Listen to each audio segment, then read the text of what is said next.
house chat. Shout out, y'all. We locked in.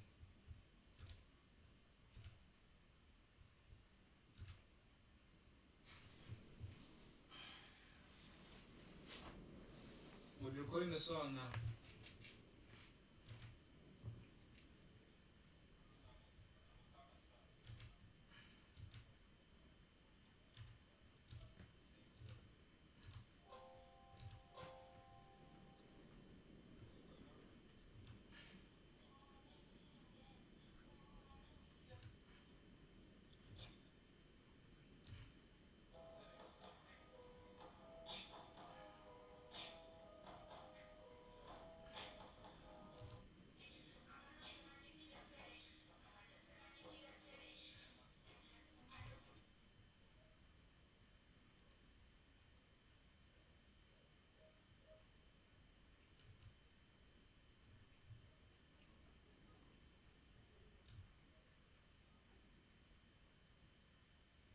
This nigga trying to get a chain from Johnny Dang, bro. Johnny Dang, bro, is notoriously known for selling fake jewelry, bro. But I see me none too.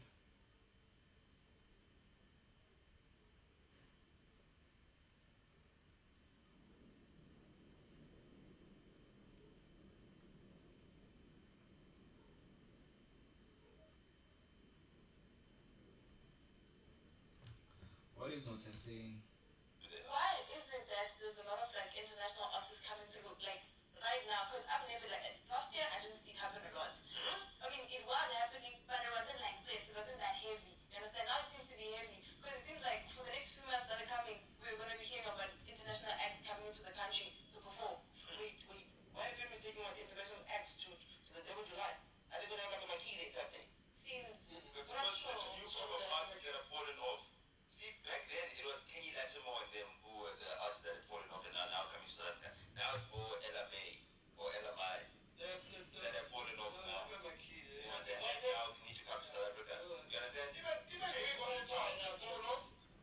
J. Cole dropped the fall off. Now that he's dropped. Hey, nah, Nota, don't say that to go, bro. I already know where you're going with this, dog. Don't start with my goal, bro. This just rage bait. Now we can do his F&B show again. You understand what I'm saying? So that's what happens. We've had this pattern. Every big artist that falls off comes to South Africa to have a second career. So we've got a market for all these guys that are no longer popping. These guys can't sell out tours in the States right now. Man, that's cap, dog. Nah, that's cap, dog. What you mean J. Cole can sell out, dog? This nigga's doing sold out shows across America, bro. In the States, J. Cole, when was his last tour in the States? He was on Drake's tour, last tour, man. J. might as an opening act. J. might, but I think with Americans right now is all these people that are coming now, we couldn't have access to book these people 20 years ago. I'ma just stop it there because they just talking crap, bro. And I'm not gonna sit here listen to that cap, dog. I'm not gonna do that to myself. Shout out, y'all. Be sure to get themselves up, bro. I'm not just gonna do that, bro.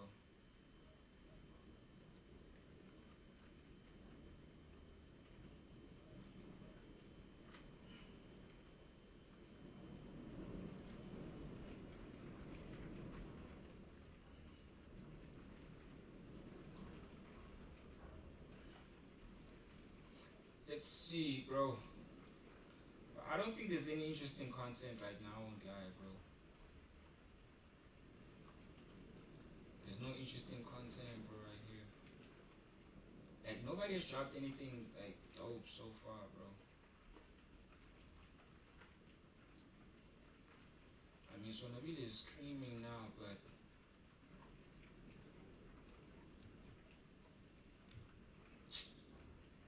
bruh, I'm gonna check out that song tomorrow. Shit, Frank White drop. I'm gonna check that shit out tomorrow. Why the fuck is it starting to rain right now, bro?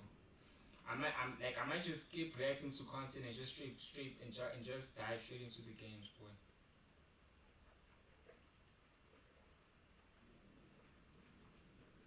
Mm,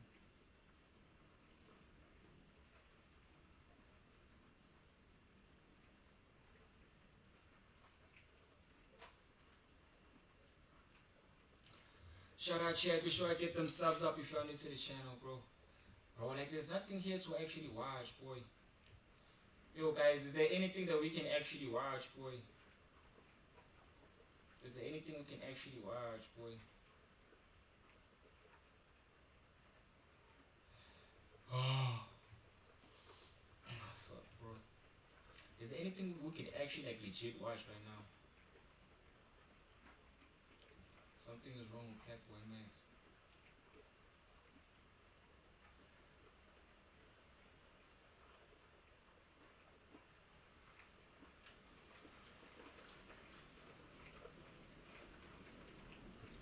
Shout out, let's get them subs up, bro. As they, bro, like there's literally nothing here, bro.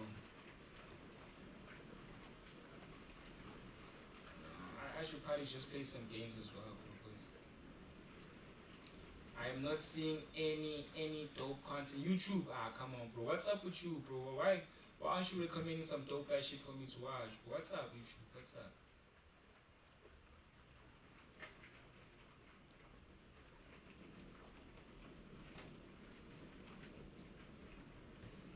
Ta-da, ta-da.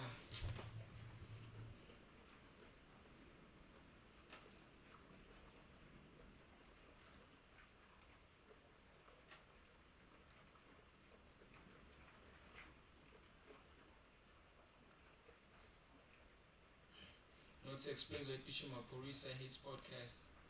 Okay, this looks interesting. Let's tap into this one. Notes explains why teaching my Porisa hates podcast.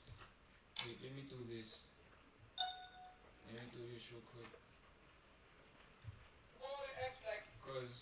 Cause I need to record and hop on.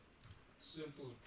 They say what they saying, bro. Podcasters, and then the minute you announce the show, the first thing they say is make GS open. So it's make GS open, look at the What is illiterate? He doesn't hate podcasters. He can't speak English and communicate properly and effectively with it. So he feels like people will think he's a fool if he ever speaks. He'll be exposed. All the artists that he's able to sign and comp, right? Since that's what you claim he does to the artist, right? We'll look at him and be like, how can I be signed to a guy who can't? That's crazy though. Hold up. Should I turn on the lights, boy? Let me go for the. Is that like a light blue? Yeah, I think this color is dope. Even articulate himself on a podcast. Oh, damn. You understand? When you start looking in the mirror and start looking at what these guys are actually doing, Corey's more interested in making sure that Trudy P's got the best BBL than What? filling up F&B. Let's be honest. Who's Suli P, boy? I mean, I'm not tapped into like the what you might call this, boy. I'm not tapped into the beyond. I don't know these people, dog. I don't know these people, bro. I don't know these people. I'd be lying, bro. Yeah. The only thing was crazy about it. Oh, no, shit. Your podcast. The only thing that was crazy about the whole thing is Corey acts like he hates podcasters, and then the minute you announce the show, the first thing they say is make GS open. So it's make GS open, look at the Corey is illiterate. He doesn't hate podcasters. He can't speak English and communicate properly and effectively with it.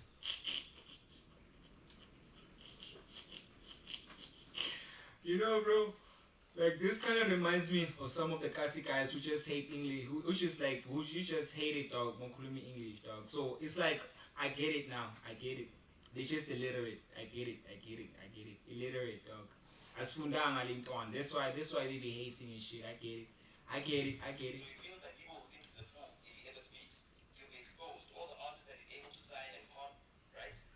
That's what you claim. He does to the artist, right? We'll look at him and be like, how can I be signed to a guy who can't even articulate himself on a podcast? So that's why he prefers to speak on his IG live, where he can just have his rods and go like totally out of control. You understand what I'm saying? So now this is my issue with this thing. It's stupid. You go to Mabuben Jalo, you got piano up, you are performing every week, you are at every Tom, Dick and Harry's gig, you are performing, and then you want to fill up F&B, dog. Like, come on, take us seriously, dog. You want us to buy tickets to see something we see every day without me? Okay. This is a part whereby like scarcity plays a role in like value. Scarcity plays a role in value, dog. So the more scarce you become in a way, like you become like more valuable, especially since like people they ride off of perception, right? So the more scarce you seem and selectively picking the type of gigs you are in, like that just makes you like, oh shit, like you know what I'm saying? I get it, I get it. Even try.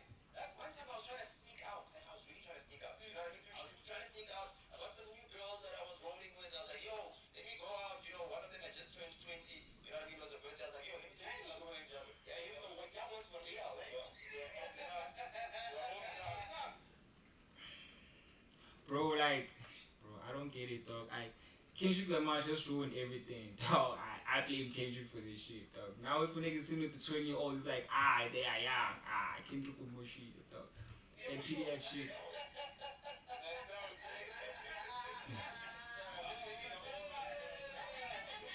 I blame Kendrick, gang. I blame Kendrick.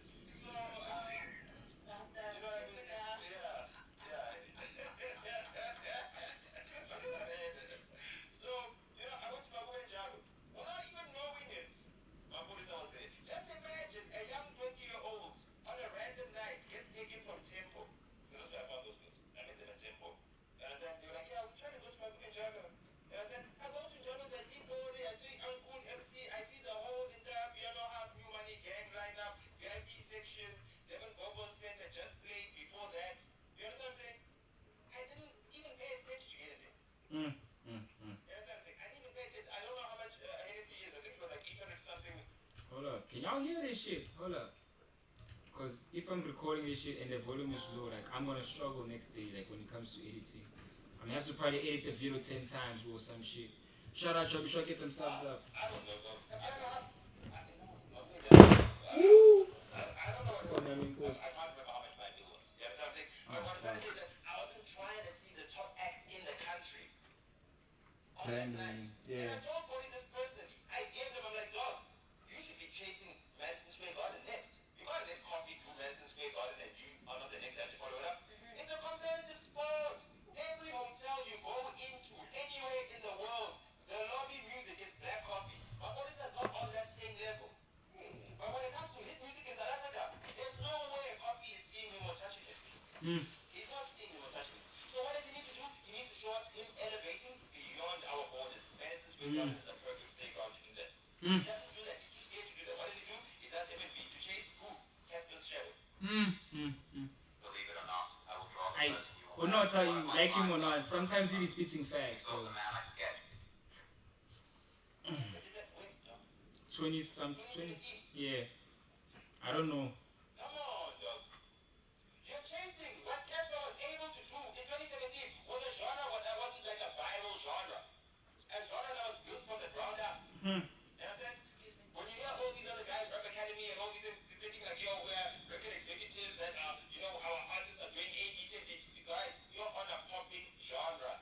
The hip-hop guys built it from ground up, from a genre that nobody cared for. They built the infrastructure, they built the pipes, and all the blogs that post your shit were first posting hip-hop. Everything you inherited from us, the style, the swag, the concepts, you go take the King of African Rap and turn it into the King of Amapiano. You understand? The artworks, the music video directors who's directing your music videos, each and every single thing you're stealing from hip-hop. And you want to talk about hip-hop, yo, hip-hop needs more you. Yeah, dog. And then it's like, man, y'all better put some respect on hip hop's name, boy. Y'all better put some respect on hip hop's name, boy. I'ma be honest, built on the backs of hip hop, boy. Like legit. Y'all built on the backs of the hip hop, gang. Unity. Why don't you get back together with something so it's because you guys make magical music? Because unity there. Nah. Is that unity? No? Oh, damn. You understand? When you start looking in the mirror and start looking at what these guys are actually doing, Cody's more interested in making sure that 2DP's got the best BBL than filling up F&B. Who's 2DP, dog? If he was interested in filling up F&B, he wouldn't be gigging at every watch no more. He wouldn't. That's 100,000 people venue. It's 100,000 people venue. You can't fill up 100,000 people venue at every single watering hole. You cannot do it. You cannot be performing at Shinza's gig. And after performing at Shinza's gig, you promote your gig with your hot steaming head, and then he promotes a 60 gig international world tour.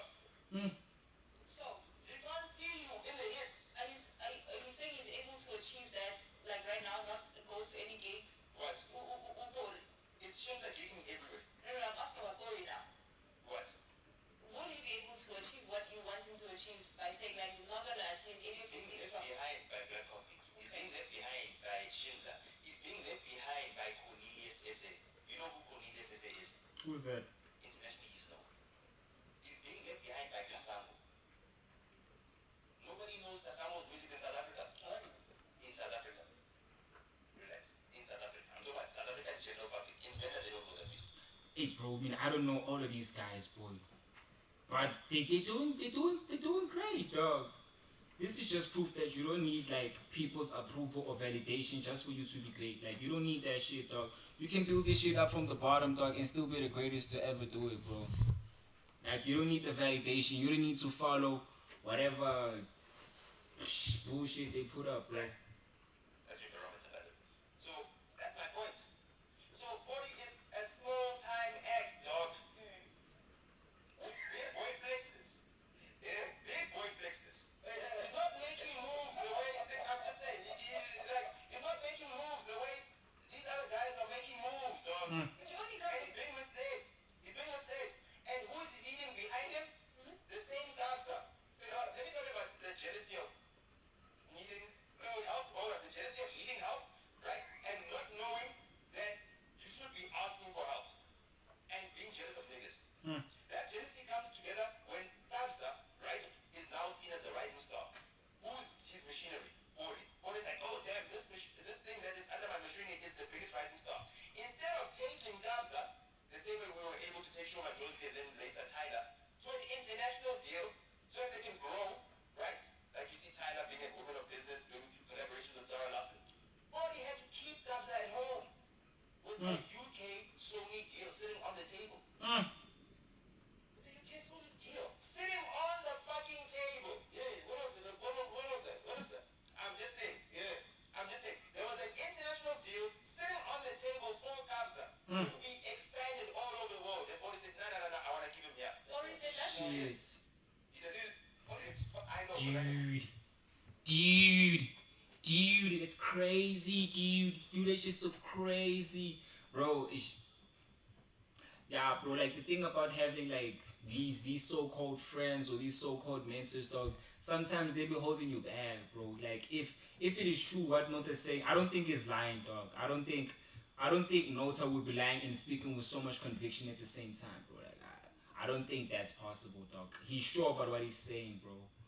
And I believe that because Kabza, dog, he was at one point like the most streamed artist or whatever, you know what I'm saying? So I do believe a major recording deal like that would come into like the tables, like that will come through. But this is the problem, dog, when you have the wrong people in your ear, bro. This is the problem. Negotiated those deals. Oh, yes. Yes. Who negotiated those deals? No, it's not a code, Baba. No, it's not a code. I know because I negotiated those deals. Oh, yes. The goat. Yes. The goat. You know what I'm saying? So now, Stop playing with the goat. Let's get them subs up, check. We missed blowing Kabza up outside of South Africa. Caesar Vemo was the one who put Kabza and Drake together. Drake is Caesar's friend, though. Yes. Caesar was friend. They text. Yes. You understand what I'm saying? Tracy Drake, yes. Yes. You understand what I'm saying? We get it. Drake is Caesar was the reason why Drake and Kabza were able to link up. Not Bori. Mr. One Dance. Do you understand what I'm trying to say to you? So they missed each and every single boat, and now they're trying to catch the Casper in your vest Big Show bandwagon. To say, okay, at least let's salvage this one win. After failing and fumbling, the whole of the Scorpion Kings concept, which was originally supposed to be Magua and Bori, because they're both Scorpios. On similar days, I think. Right? After fumbling the whole entire concept, they say, damn it, let's save ourselves by after doing Loftus, which we did with Amabon. The people that want to go to America as Americaners. Let's do F&B like Casper did, so we can say at least we did a stadium show for Scorpion Kings and shows off the concept like that. Come on. I'm done. No time to quote. I think you just to... I only agree with one thing there. I don't know if they need to stop the rest of initiative. I don't know if they need to stop gigging now, but I think they should they shouldn't be gigging 30 days before the show. Okay. Like, you can't go to Morocco and find clubs are playing there or find a pool and trying to fill up the stadium. 20 days before, I think he had a point with that. So, I'm not contract, but they will figure it out. I hope they do, but they'll have to do a lot of radio interviews, which they don't like. They will sabotage themselves by not do those interviews. This is not the time for you to run around. This is the time where Ori comes and sit down here, with Meg G, and tell a story about Scorpion Kings. Okay, this is the right time. This is the right time, but they will shoot themselves in the foot. No, like, seriously, they will shoot themselves in the foot because they won't want to do those interviews on radio. They won't want to do even Super Sports show. They won't want to do that, so they will sabotage themselves. But I won't go there, honestly. I'll still go over there to the show, man. I mean, no time was spitting, dog. No time. You know, time I got time to include my facts. You know, time I got time to talk. But this also like highlights the importance of having like the right team and the right people in your ear, bro. Like you can't have people who are fumbling major deals like this, boy. Like you can, boy. Shout out y'all. Y'all drop in the comment section what you think about this video. I'll drop in the comment section. What do you do? We can only do so much.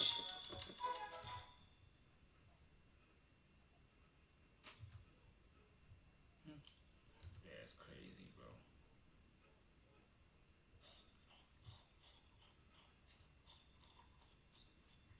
Are you still recording?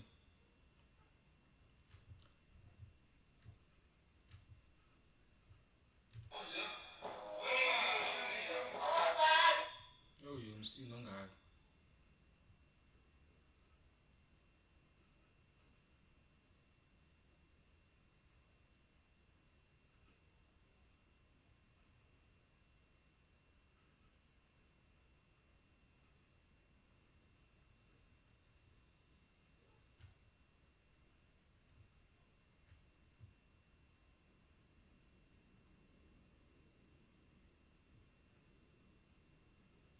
Skifland.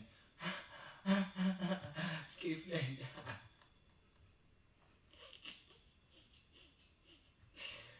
Oh shit. Shit. Shout out, yo. Let's get them subs up, man. That's crazy.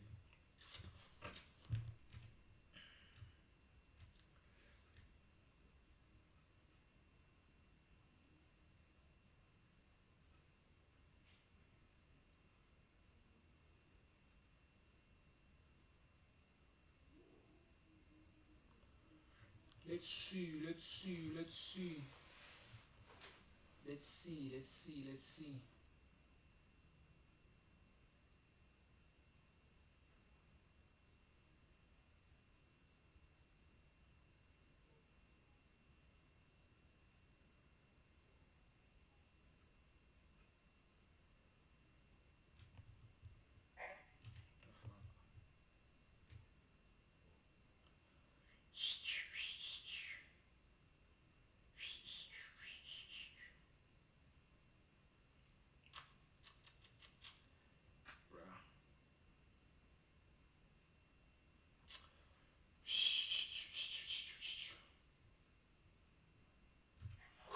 Someone should check on Black Boy Max. I've been seeing some of the things he's been doing on stream, just in short intervals, but you know, it's good to see it all packed in one and we can kind of talk about it, you know. Okay.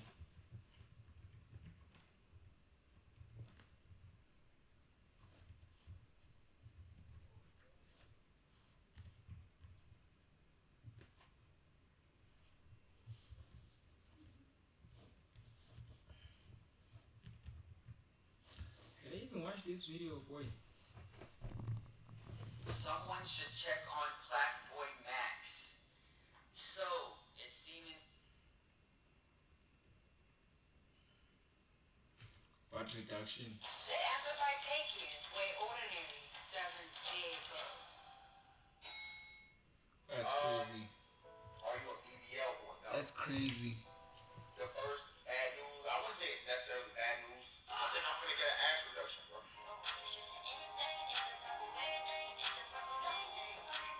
I think something is very wrong with Flatboy Max because Bro, this is the first time I've ever heard a man say it. What? Bro, what? I think bro just has too much money, boy. And I'm a fan of Flatboy Max. I think bro he just has too much money.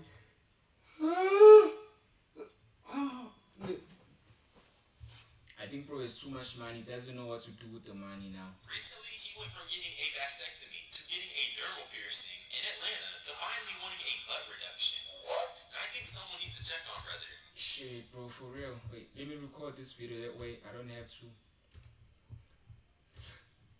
download the stream then get the video. Cause yeah, that's just yeah. Are you a BBL or no? Bro, like I don't understand why did actually get piercings? I don't get it though. Why? Shit, boy. The first bad news, I wouldn't say it's necessarily bad news. I think I'm gonna get an ass reduction, bro. Oh, that's stars, boy.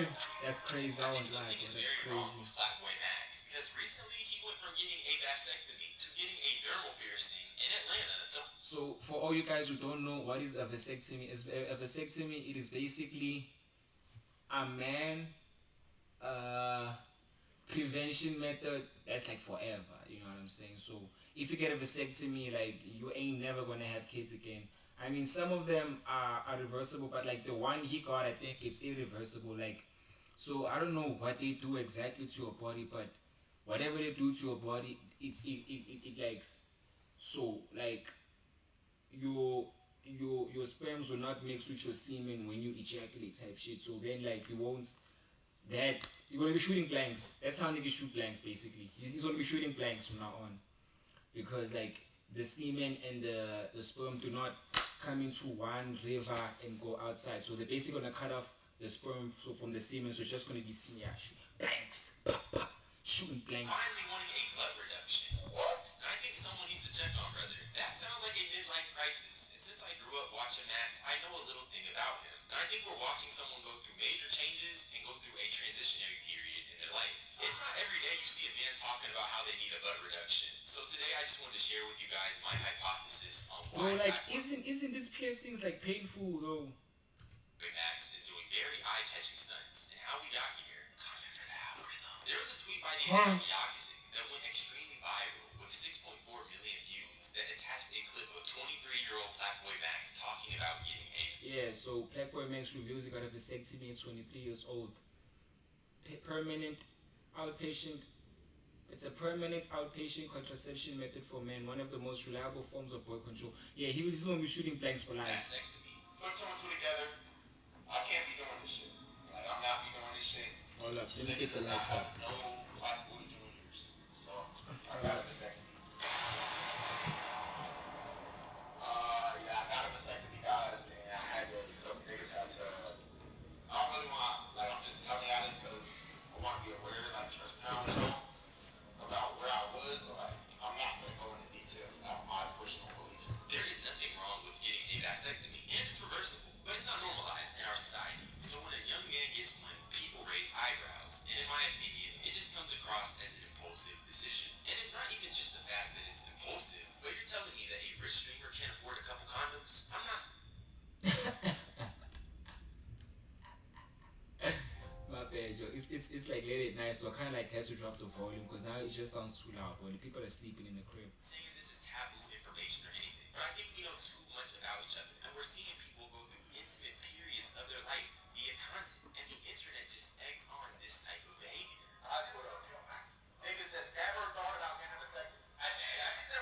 I'm like, I would say a vasectomy though is top 3 Flatboy 5-star impulsive decisions. So I gotta keep it afloat. The other thing more impulsive might be cutting the grass. What's more impulsive than getting a vasectomy? I'm not trying to spit no anti-vasectomy rhetoric, by the way. I just think that this is a big decision, and for this grown man to admit it was impulsive says a lot about him. How are you at 23 impulsively getting your balls snipped? I've had pregnancy scares myself, but never once have I thought, let me get my balls snipped. The problem isn't the vasectomy, but it's how he went about getting the vasectomy, especially because he's on TMZ or Farming and preaching about health. You decided to have a vasectomy at 23. You have obviously a lot of people, up in arms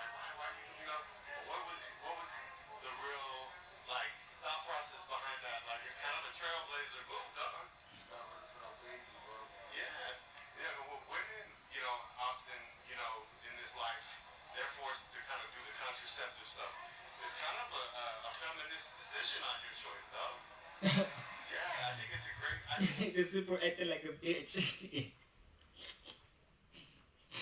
He legit looked at him and said, nah, you acting like a bitch, dog. Like legit. I think because I mean I'm 42. I had a procedure last year, and after Do you have kids though? that's why someone have to check the people I'm dealing with.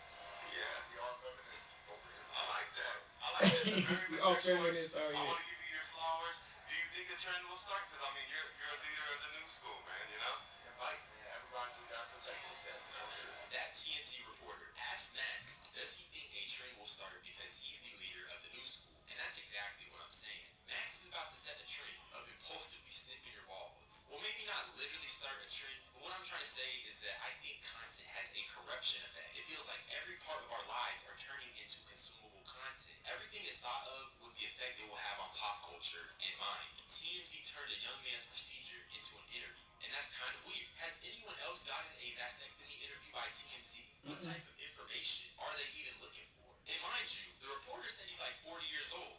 I'm 42. I'm not implying he's a creep, by the way. I'm just saying niggas got their priorities out of whack. And if you're gonna get a vasectomy, do it with the proper headspace. Not because you almost got an LA hoe pregnant. You tripping. My bad. I knew Max was good though when he popped out. Nah, bro, cooking Max. They're Nah. all piercings. And I think they're fine. But yeah, they're pushing metal through your body. And Max posted the video of him getting it done. And if this was just an impulsive decision, Yo, bro, imagine me, like, dog, bro, I'm gonna be honest with you guys. This is probably the reason why I won't get, like, any tattoos. Bro, like, when I got my ears pierced, when I had these earrings pierced on my ear, bro, that shit was painful, boy. Bro, I swear, dog, after that shit, she hit my first ear, I was like, okay, it's not that good, dog. When she hit this ear, dog, I literally, dog, sat crushed like this, bro. I literally sat crushed up like this for like 5 minutes, dog. Like, the pain was just, bro, and these are just ear piercings, dog. So when I think about getting a tattoo, just sitting throughout the pain, and someone's literally just, because Semisi told me that, like, when you get a tattoo, it's painful, because somebody's literally, like, they're quiet, they're scratching you, dog, in a way, bro. So I don't think I'll ever get a tattoo, because I just want to experience the pain, boy. what is influencing it? These are things that you would confront the GC about. You would confront the hood council. You ask your friends, what do y'all think of this? Not for validation, but I mean, Max is literally thinking about a butt reduction surgery. He needs some friends in his corner. And I'm not even the only person peeping this difference, because his own cousin was confronting Max about it. Bro, stop asking me about this shit, bro. You wanna fuck without the consequences? That's super down bad. He got slapped, or the only guy who got slapped. Bitch ass nigga. What the f- You went dermal. What happened? You went E on the leg. Yeah. You had a vasectomy at 23. Yeah. I know those gay niggas going crazy in your DMs about that. They're not. And you do realize, Aki, you do realize that all the gay niggas, I could bust in these niggas' ass regardless, my nigga.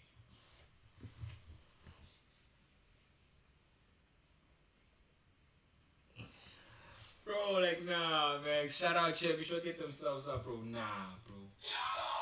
Max was trying to play the feminist angle, but he got his balls snipped after having risky sex. His chat clocked his teeth. I don't think he was doing this to be a feminist. I think bro just might be a little less cool. Now I know for a fact that his cousin wasn't buying that. And since Max was making gay jokes, I could bust in these niggas' ass regardless. I think we should talk about the butt reduction and my personal theory on what influenced this decision. I think I'm gonna get an ass reduction, bro. I think I'm gonna get an ass reduction, bro. I'm not gonna lie to you, bro. They'll see your rant. Thanks for that. This the impulsive decision right here. I fully 100% yes. This the impulsive decision right here. Be honest, my nigga. Like, this shit annoying, bro. Like, bro, I'm trying to be skinny. Like, I'm a thick, short nigga, bro. Like, You a thick short? What? Come on, bro. Max got too many gay jokes, man. Like, nah, boy. I'm trying to be skinny. Just, I don't know. Now there are gayer things than being gay, and this is definitely one of them. And it's no shade, because if Max really wants to do this, he can do it. But let's keep it a beam. Does anyone think these are normal things to be saying? And I know for a Nah. fact it's probably because of all the attention his butt gets on the internet. Nah. Do y'all know what Daily Sag is? It's a TikTok page where they post thick niggas. And the only reason I know about Daily Sag is because it was a running joke that Max was on Daily Sag. Now I'm just saying you were over the mad bitch together, I feel like. Who do you think, Joy Joy?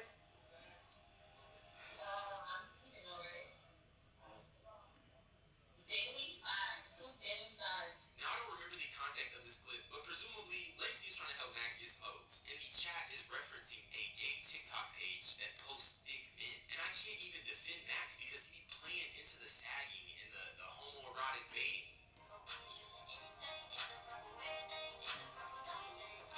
Bro, like what the fuck's up with Max? Though, what the fuck, bro? And even a couple of niggas, bro, like from around here, they be doing the same shit. They be acting way too gay, boy. Like way too gay, boy.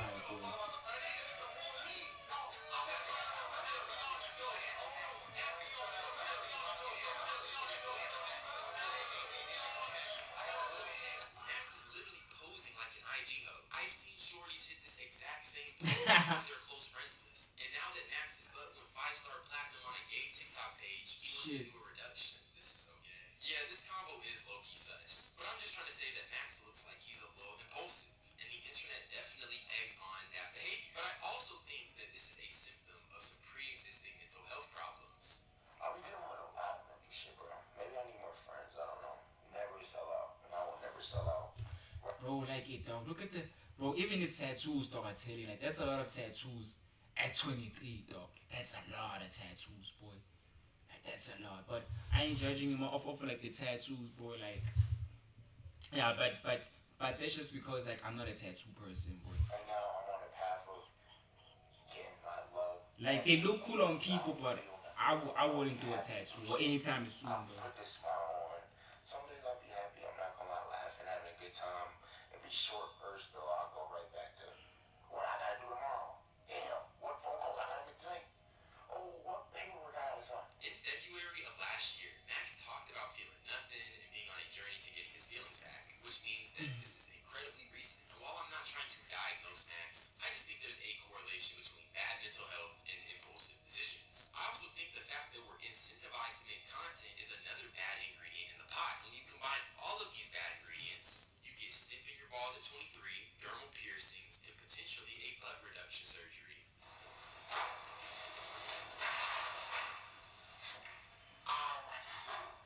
Oh my gosh, look at that. That hurts. Oh my god. That hurt. Oh my god. At 23 years old, Blackboy Max is sliding around and busting his own ball sack. What is But with all that being said, I'm not here to make any judgments on anything Max is going through. I just wanted to observe the current state of Blackboy Max. I wonder if he's doing mentally well and if these decisions are indicative of something larger, but I don't really know. Shut up. That's really all I had to say though. Subscribe for more unsolicited opinions. I love you all. Y'all niggas be blessed. I'm gonna get up out of here. Bye bye. Yeah, man. Packboy Max. Packboy Max is like the leader of impulsive decisions, boy. Mr. Impulsive Decision himself, man. Shout out, y'all. Let's get them subs up, man. Alright, let me tip off, chat. Let me tip off.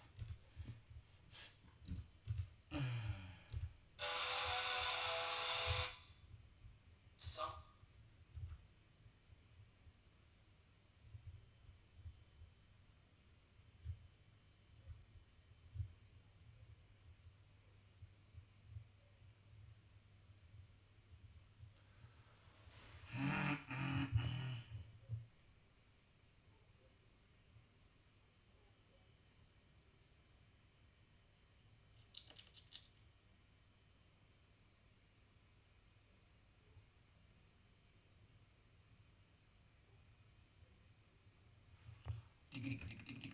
Shout out, chat. Be sure to get them subs up, man.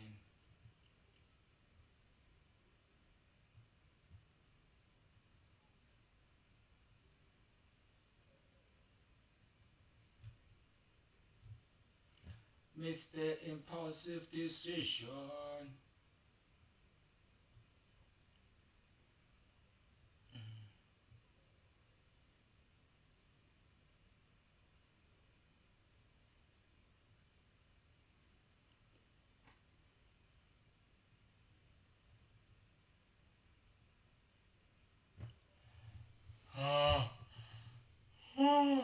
Fuck.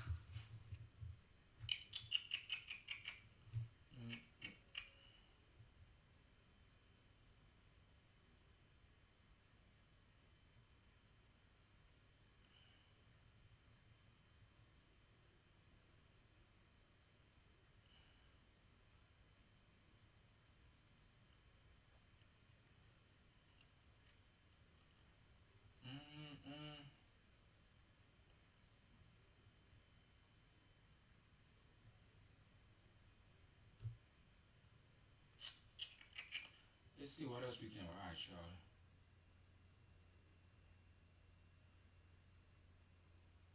Let's see what else we can watch. Hold up.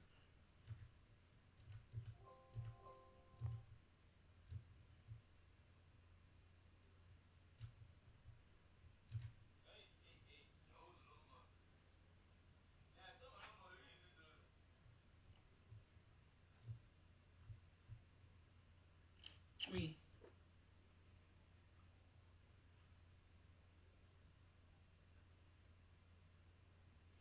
Your level is every rank in the hospital. Okay, this one actually looks cool. Let's see what these guys actually go to. Stand a chance to win your share of 400,000 rand in prizes with Stimmo. Shout out, yeah. This one actually, this looks like an interesting video. Let's check it out.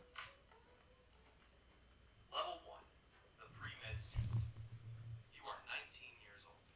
You have told everyone you know that you are going to be a doctor. You said it at Thanksgiving dinner. You said it on your college application. You said it to the girl at the party who asked what your major is. You have never touched a patient.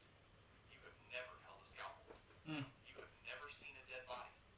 But you are pre-med. And in your mind, that means something. Your life is organic chemistry. That is not a metaphor. You sit in a lecture hall with 300 other students who also told you Shout out, chat. Let's get themselves up. by the end of the semester, half of them will switch to business. The professor doesn't learn your name. He doesn't try. The curve is brutal. It's set by students who study 14 hours a day and still barely sleep.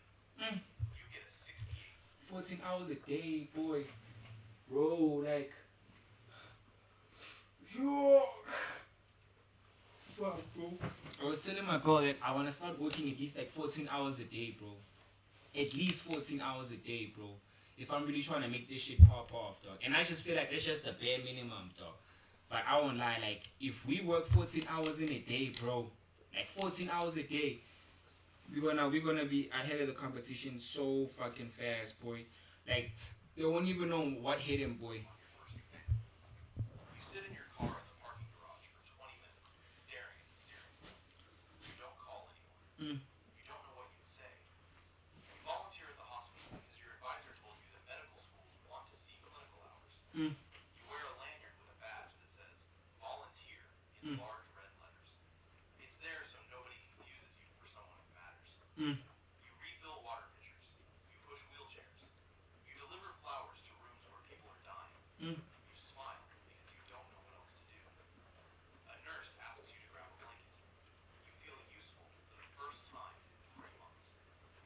You shadow a doctor for 4 hours. He lets you listen to a heartbeat through a stethoscope. You go home and think about it for a week.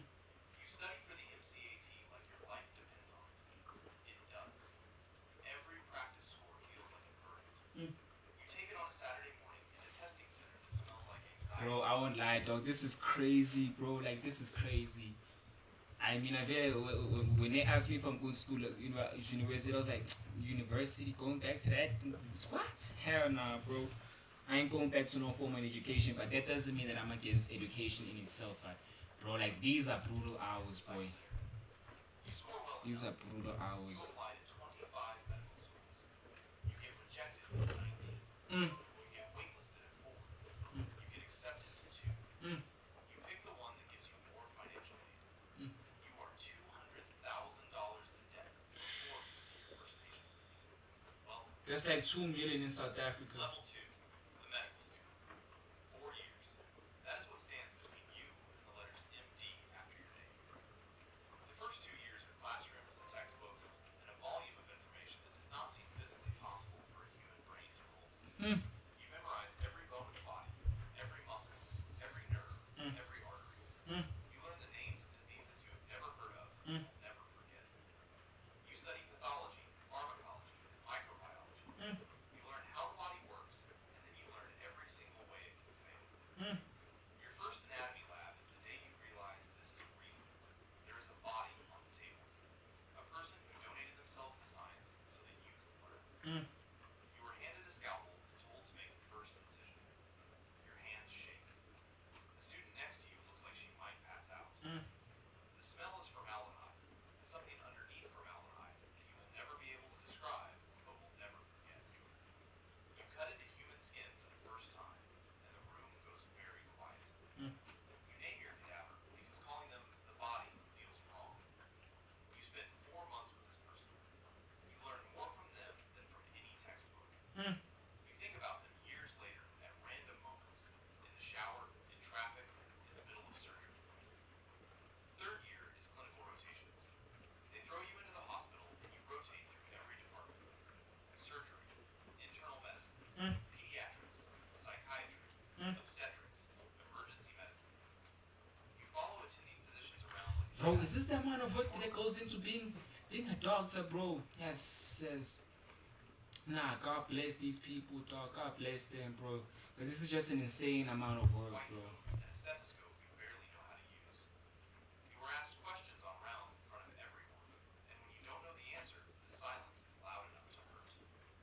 You learn to say, I don't know, but I'll find out, because making something up is worse. Mm. You see your first patient die during your internal medicine rotation. Mm. An 84-year-old man with heart failure. You were in the room when the monitor flatlined. The attending called it. The nurse turned off the machines. You stood there, not knowing where to put your hands. Nobody told you what to do when that happens. Nobody teaches you how to carry that home. Mm. You pick a specialty. This is the decision that shapes the rest of your career. Surgery means 5 to 7 more years of training and a lifestyle that revolves around the operating room. Mm. Family medicine means clinic work and long relationships with patients. Mm. Emergency medicine means shift work and chaos and never knowing what's coming through the door.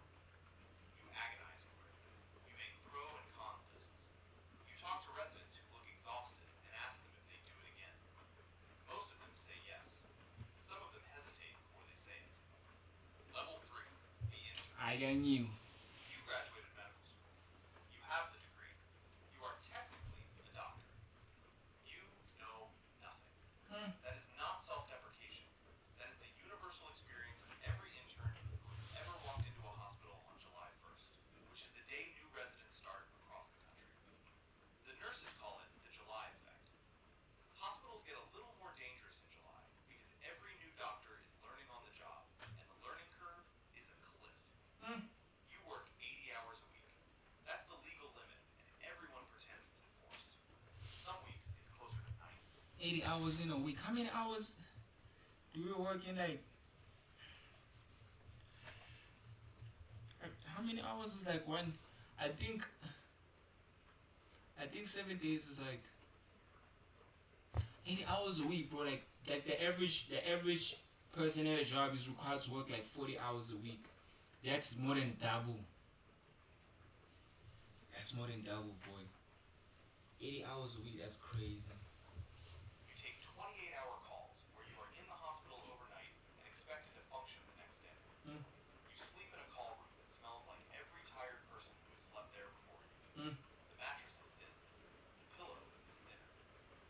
Your pager goes off 15 minutes after you close your eyes, and you are upright and moving before you are fully conscious. Mm.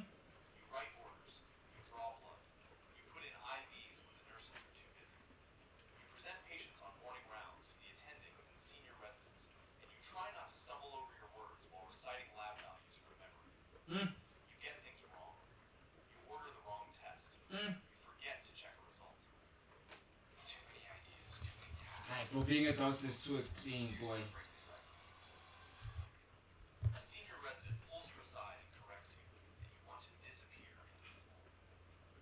You go home after a 14-hour shift and sit on your couch and eat cereal from the box and wonder if you made a terrible mistake choosing this career. Then your phone buzzes with a text from a patient's family member, thanking you for being kind to their mother, and you put the cereal down and cry a little, go to bed, and wake up and do it again. And you can. Level 4, the resident. You survived intern year.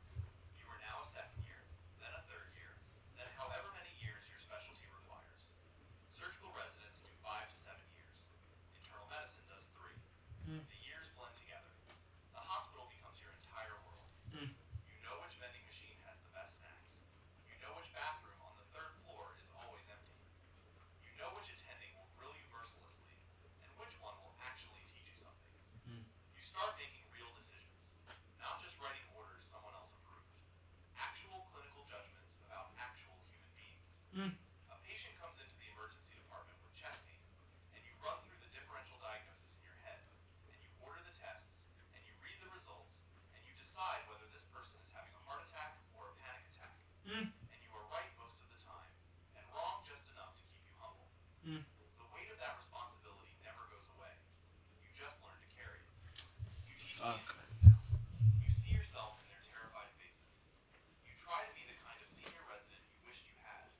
patient, clear, willing to explain things twice without making them feel stupid.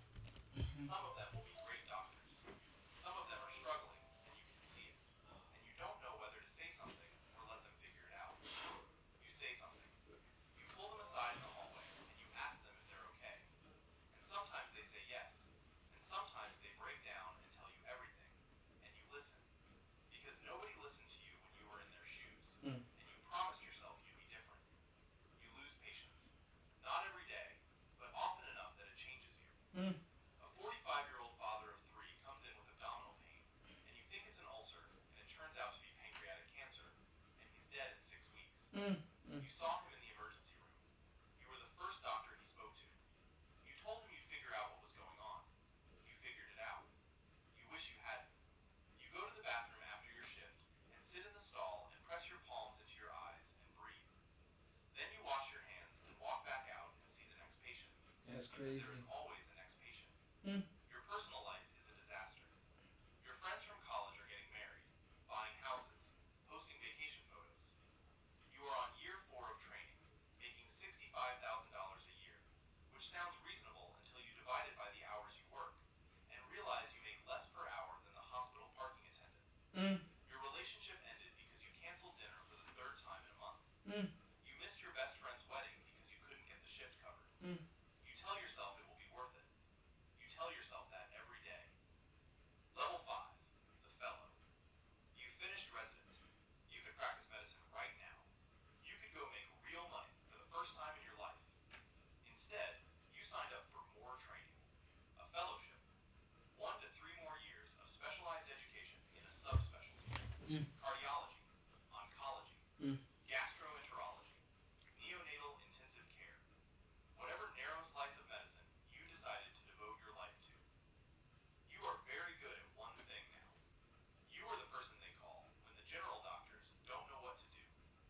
A patient's heart is doing something unusual, and the internal medicine team calls you because you are the cardiology fellow, and hearts are your entire world. You look at the EKG and you see what they missed. You adjust the medication. You explain it to the team. You feel confident for the first time in a decade of training, and it is a feeling you will chase for the rest of your career. The fellowship is also a research machine. You publish papers. You present at conferences in hotel ballrooms where 500 doctors eat bad chicken and listen to PowerPoint slides about clinical trials. You analyze data. You run studies. You are building your academic reputation one publication at a time, because the jobs you want after this will ask how many papers you have and where you publish them. You are 32 years old. You have been in training since you were 18. 14 years. You have spent your entire adult life preparing for a career that hasn't technically started yet. Your college roommate, who That's is in crazy. finance, has a house and a 401k and 2 kids. You have a rented apartment and $280,000 in student loans and a very specific knowledge of how the electrical conduction system of the human heart works. You remind yourself that you didn't do this for the money. Some nights that feels true. Some nights it doesn't. Level 6, the attending physician. You are done. No more training. No more supervision. No more being the student. You are an attending physician. The buck stops with you. When a patient crashes at 3 in the morning and the resident calls you, the resident is calling you because you are the final answer. There is nobody above you in the clinical chain. Your decision is the decision. If it's right, the patient lives. If it's If wrong, it's wrong, patient the dies. patient might not. You join a hospital or a practice. You see patients. You operate or you don't, depending on your specialty. You build relationships with patients who come back year after year with new problems and old complaints. You remember their names, their families, their histories. Mrs. Chen, who always brings cookies to her appointments. Mr. Davis, who won't take his blood pressure medication no matter how many times you explain why he should. The teenager with leukemia who asks you if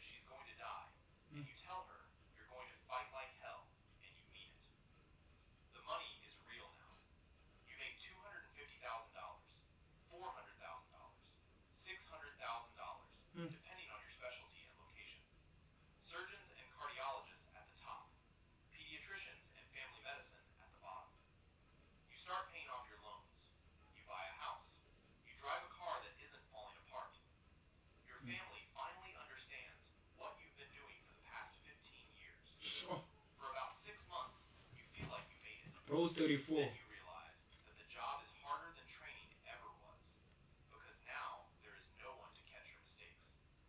You carry your patients home with you, the ones you saved and the ones you didn't. You replay decisions in your head at 2 in the morning. Should I have ordered that scan sooner? Should I have caught that earlier? You go to morbidity and mortality conferences, where doctors sit in a room and review cases where patients died and discuss what went wrong. Sometimes what went wrong is systemic. Sometimes what went wrong is you. You sit in that room and listen to your colleagues analyze your decisions, and you absorb it, because that is how medicine improves. But it doesn't feel like improvement. It feels like being opened up on the table yourself. Level 7, the chief resident or department chief. They ask you to lead. Not just practice medicine, but run things. If you're in an academic hospital, you might become the chief resident first, overseeing the training of every resident in the program. You design the schedule. You mediate conflicts between residents who are too exhausted. I'm getting tired. What time is it now? Who are struggling, and push the ones who are Almost growing. like 5. So I'm tired. You are the bridge between the attending physicians and the trainees. And both sides think you work for them. Later, if you stay long enough and prove yourself, you become the department chief. Head of surgery, chief of cardiology, director of the emergency department. You are responsible for every doctor in your department, their performance, their behavior, their clinical outcomes. When a surgeon in your department makes a mistake, it's your problem. When the hospital administration wants to cut your department's budget, it's your fight. When a patient files a complaint, it lands on your desk. You spend more time in meetings than you ever imagined. Budget meetings, hiring committees, quality improvement reviews,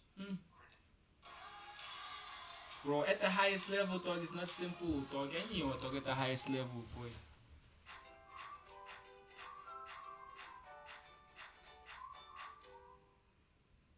credentialing boards. You became a doctor to take care of patients, and now you spend half your time in a conference room arguing about resource allocation. The paperwork is relentless. The politics are exhausting. Other departments want your operating rooms. The administration wants better numbers. The insurance companies want shorter hospital stays. You fight for your department because nobody else will. You fight for your patients. That's why you started this. You remind yourself of that on the days when the spreadsheets make you forget. Level 8, the Chief Medical Officer. You are no longer just a doctor. You are an executive. The Chief Medical Officer, the CMO, is the highest ranking physician in the entire hospital. Every clinical decision, every policy that affects patient care, every protocol that governs how medicine is practiced within these walls runs through you. You report to the CEO and the hospital board. You sit in rooms with lawyers and accountants and administrators who have never touched a patient, and you translate between the language of medicine and the language of business. You oversee hundreds of physicians across every department. Surgeons, internists, radiologists, anesthesiologists, pathologists, emergency physicians. You set standards. You review outcomes data. You investigate when something goes wrong. When a surgeon operates on the wrong limb, you lead the inquiry. When an infection outbreak hits a ward, you coordinate the response. When a doctor is impaired, burned out, or dangerous, you are the one who has the conversation. You sit across from a colleague, sometimes a friend, and tell them they can't practice anymore. You have had that conversation more times than you want to remember. It never gets easier. It never will. You deal with crises that the public never hears about. Supply chain failures that mean the hospital might run out of a critical medication. Staff shortages that force you to close beds in the ICU. Lawsuits that could bankrupt the institution. A pandemic that fills every room and hallway with patients and turns the parking garage into a triage center. And forces you to make decisions about who gets a ventilator and who Who doesn't. does it? Oh. You made those decisions. You carry those decisions. You carry the faces of the people who didn't get the ventilator. You carry them in a place that no title or salary can reach. You get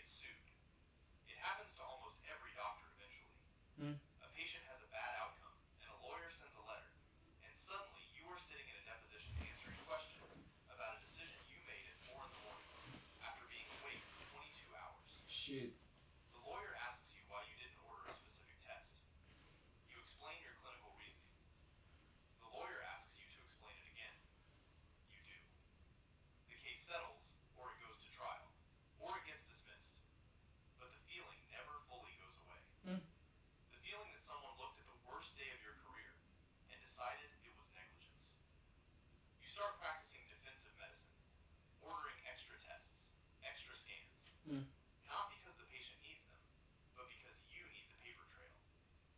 Every doctor does this. Nobody admits it. The system made you this way. You still try to see patients when you can. One clinic day a week if you're lucky. You put on your white coat and you sit with someone, and you listen to their symptoms. And for one afternoon, you remember why you walked into that lecture hall at 19 years old and told everyone you were going to be a doctor.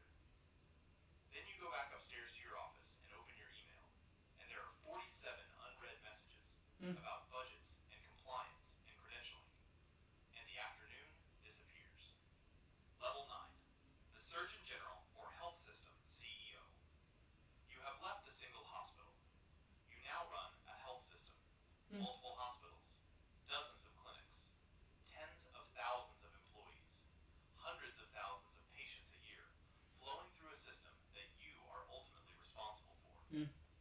Or perhaps you've gone the public health route, and you hold a position that shapes healthcare policy for an entire state or the entire country. You make decisions that affect people you will never meet.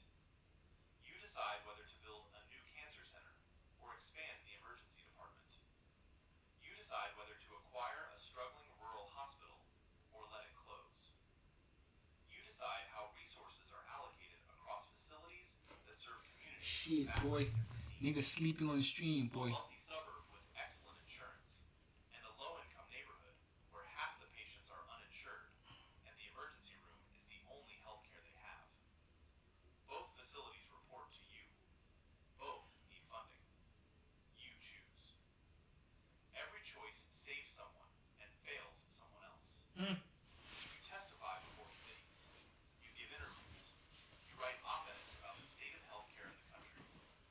You attend galas and fundraisers where donors in tuxedos write checks that build wings and name them after themselves. You shake their hands and thank them. And you think about the nurse on the night shift who hasn't had a raise in 3 years. And the resident sleeping in a call room right now who won't go home until tomorrow afternoon. You think about the gap between the people who fund hospitals and the people who run them at 3 in the morning. And you wonder if that gap will ever close. It won't. You are 58 years old. You have been in medicine for nearly 40 years. Your body doesn't do what it used to. Your knees ache from decades of standing in operating rooms. Your eyes strain from reading charts and scans and reports. Your hands, the hands that once trembled holding a scalpel for the first time, are steady but tired. You have seen medicine change in ways you couldn't have imagined when you started. Electronic records replaced paper charts. Robotic surgery replaced open procedures. Telemedicine replaced some office visits. The diseases stayed the same. The paperwork got worse. The patients still need the same thing they always needed. Someone to listen. Someone to care. Someone who knows what they're doing and isn't too burned out to do it well. Level 10, the legacy. You retire. Shit. You clean out an office that accumulated 30 years of plaques and photographs and thank you cards from patients whose names you still remember. You take your white coat off the hook on the back of the door and fold it for the last time. It's worn at the cuffs. There's a faded stain on the pocket from a code blue years ago that you never got out. You should throw it away. You can't. There's a dinner in your honor. Colleagues give speeches. Former residents you trained, now attending physicians themselves, fly in from across the country. Believe it or not, I will draw the person you will marry. One of my clients asked for a refund. She thought the man I sketched looked like her neighbor, but They tell stories about it. The time you stayed 36 hours straight to see a patient through a crisis. The time you yelled at a resident in the OR and then apologized an hour later and bought them coffee. The time you diagnosed something everyone else missed and saved a life that would have been lost. They call you a mentor. They call you the reason they stayed in medicine when they wanted to quit. You didn't know you had that effect. You never do while it's happening. You go home. The house is quiet. Your spouse has been patient for decades, raising kids while you were on call, eating dinner alone while you were in surgery,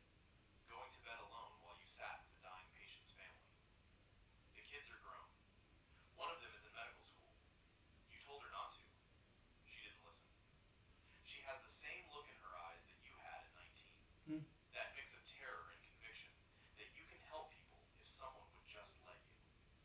You recognize it. You can't protect her from what's coming. The exhaustion, the loss, the system that will try to grind her down, the patients who will break her heart, the ones who will make it all worth it. You can't protect her from any of it. All you can do is tell her the truth. That it's the hardest thing she'll ever do. That some days she'll regret it. That most days she won't. That the privilege of being trusted with someone's life at their most vulnerable moment Okay, I'm a little bit better now. no matter how many times. Like, I have phases where Somewhere, right I kind of doze off and come back. Every level of music industry. Hey, let me watch this one. Level 1, the bedroom artist. You are 16 years old. Your bedroom has a twin bed and a closet full of clothes you never wear. In the corner is a cheap USB microphone. You bought it with money from your summer job. You saved for 4 months. You also have a laptop that crashes when you open too many tabs. You have a free version of recording software you downloaded last year. This is your studio. This is where it all begins. You write songs in a notebook at school when you should be paying attention in class. The teacher Remember thinks you're those taking days. notes. You're actually writing about a girl who doesn't know you exist. You go home after school and record for hours. You stack vocals on top of vocals. You hum melodies into your phone at 2 in the morning. You wake up embarrassed by what you sang, but you listen anyway. Sometimes there's something in there. A phrase, a feeling, a half idea worth chasing. You chase it. You post your songs on SoundCloud and Instagram. You have 47 followers. 23 of them are from your high school. 12 are relatives. The rest are strangers who followed you back after you followed them first. You check your stream count every hour. You got 8 plays today. You are certain 6 of them were you. You tell yourself you don't care about the numbers. You care about the numbers. You care about the numbers more than almost anything else in your life right now. They feel like a mirror showing you whether you exist. Your parents think this is a phase. Your father asks when you're going to get serious about college. Try irritator rose. There's an easier way to soothe your nose with Silence Sadie nasal spray. Sure taste. Original. Thinner. There's no. Your mother listens to your songs and tells you they're beautiful. That is the kindest and least useful feedback in the world. They're Your friends beautiful. don't really listen. They say they will, and then they don't. You learn early that nobody owes you their attention. The attention has to be earned. You don't know how to earn it yet. You just keep recording. You keep posting. You keep waiting for something to happen. Nothing happens. You keep going anyway. Some nights you delete everything. Some nights you record until 4 in the morning and pass out with the headphones still on. The songs are not great yet. You already know that. You are training your ear to hear what's missing. Level 2, the local act. You are 19 now. You dropped out of community college after 1 semester. You work at a coffee shop 3 days a week. The rest of your time belongs to the music. You have upgraded your equipment. You have a real condenser microphone now. You treated your closet with moving blankets and foam panels you bought online. The vocals sound better. Not great, better. You play your first open mic night at a bar downtown. There are 11 people in the audience. Man, I remember performing in these type of places. Why am I not? Nah, but I just take it off the 6 stream. are other performers waiting for their turn. Type shit. Your hands shake as you walk to the stage. 7%. This one gone You forget the 7%. second verse of a song you played 1,000 times. You finish anyway. Someone claps. You leave the stage feeling like you died and came back. You are already thinking about the next one. You book another open mic for next Tuesday. You start playing small venues, coffee shops on weeknights, bookstore back rooms, a vegan restaurant that lets musicians play during dinner service for free food. You get added to bills with 3 other acts. Everyone is hustling. Everyone is trading Instagram follows and cross-promoting shows. Everyone is splitting the $40 the venue paid the headliner 4 ways. You make $10 for a 45-minute set. You spend $15 on an Uber home because you don't have a car. The math doesn't work. The math never works at this The math is not my thing, you do boy. it anyway, because it's the only way out of this level. You meet other musicians. You meet a drummer who plays in 3 other bands. You meet a producer who works at a grocery store during the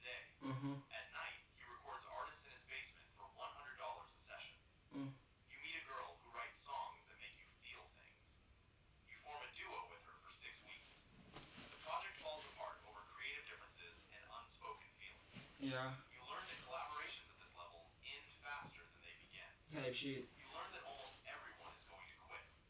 The people Yeah. who don't quit aren't necessarily more talented. Yeah. They're just more stubborn. You decide to be stubborn. Oh, wow. You wanna call a nigga stubborn, dog? Come on, what we doing, bro? You make another album on your laptop. You release it for free. It gets 400 streams in the first month. Type shit. Tell yourself, this is progress. You're not sure if you believe it. You start playing house shows in basements. 40 kids packed into a damp room under a string of Christmas lights. The sound is terrible. The energy is electric. Type shit. Someone sings along to a song you wrote last month. A stranger knows your lyrics. That moment rewires your brain permanently. You chase that feeling for the next decade. Mm. You don't fully understand yet how addictive it is. Mm. Level 3. The independent artist. You are 23. You have a full-length project out on streaming platforms. You uploaded it through a distribution service that takes a cut of every stream. Yeah. You have 3,000 monthly listeners on Spotify. That number means more to you than your GPA ever did. You check it every day like a ritual. Sometimes it goes up. Sometimes it goes Sometimes down. down. You try not to let it affect your mood. It affects your mood. You are starting to build something that will look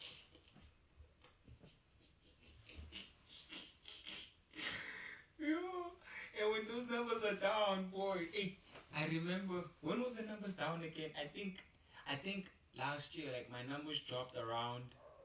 I think it was June. I can't remember the other month, but I remember when those numbers were down. That's funny, boy. You have a website. You have merch. A friend designed a logo that you had printed on 50 t-shirts. They are currently sitting in boxes in your apartment. You sold 12 of them at your last show. The rest will sit there for a year. You will eventually give most of them away to family members. This is the economics of merch at your level. Nobody tells you this when you start. You figure it out. You tour for the first time. Not a real tour, a DIY tour. 7 cities in 9 days. You sleep on floors and couches. One night, you sleep in the back of a van because the host you had lined up stopped answering his phone. You play to crowds ranging from 80 people to 4 people. The 4-person show is in a city where you thought you had fans. You did have fans. They didn't come out. You play the set anyway. You play it like there are 4,000 people in the room. That is the rule. You learned it from every musician you respect. The show has to be the show, no matter who is watching. You start getting written about in small music blogs. You get played on Plugman they did this shit though. Plugman they did this shit, getting written up on newspapers. I didn't did this shit, dog. And a nigga paying on his grind, though. A nigga paying on this shit. station. Run it back, A run it music back. supervisor reaches out about using one of your songs in an indie film. The film will never be released. You say yes. Bro, how does this nigga know all this shit, dog?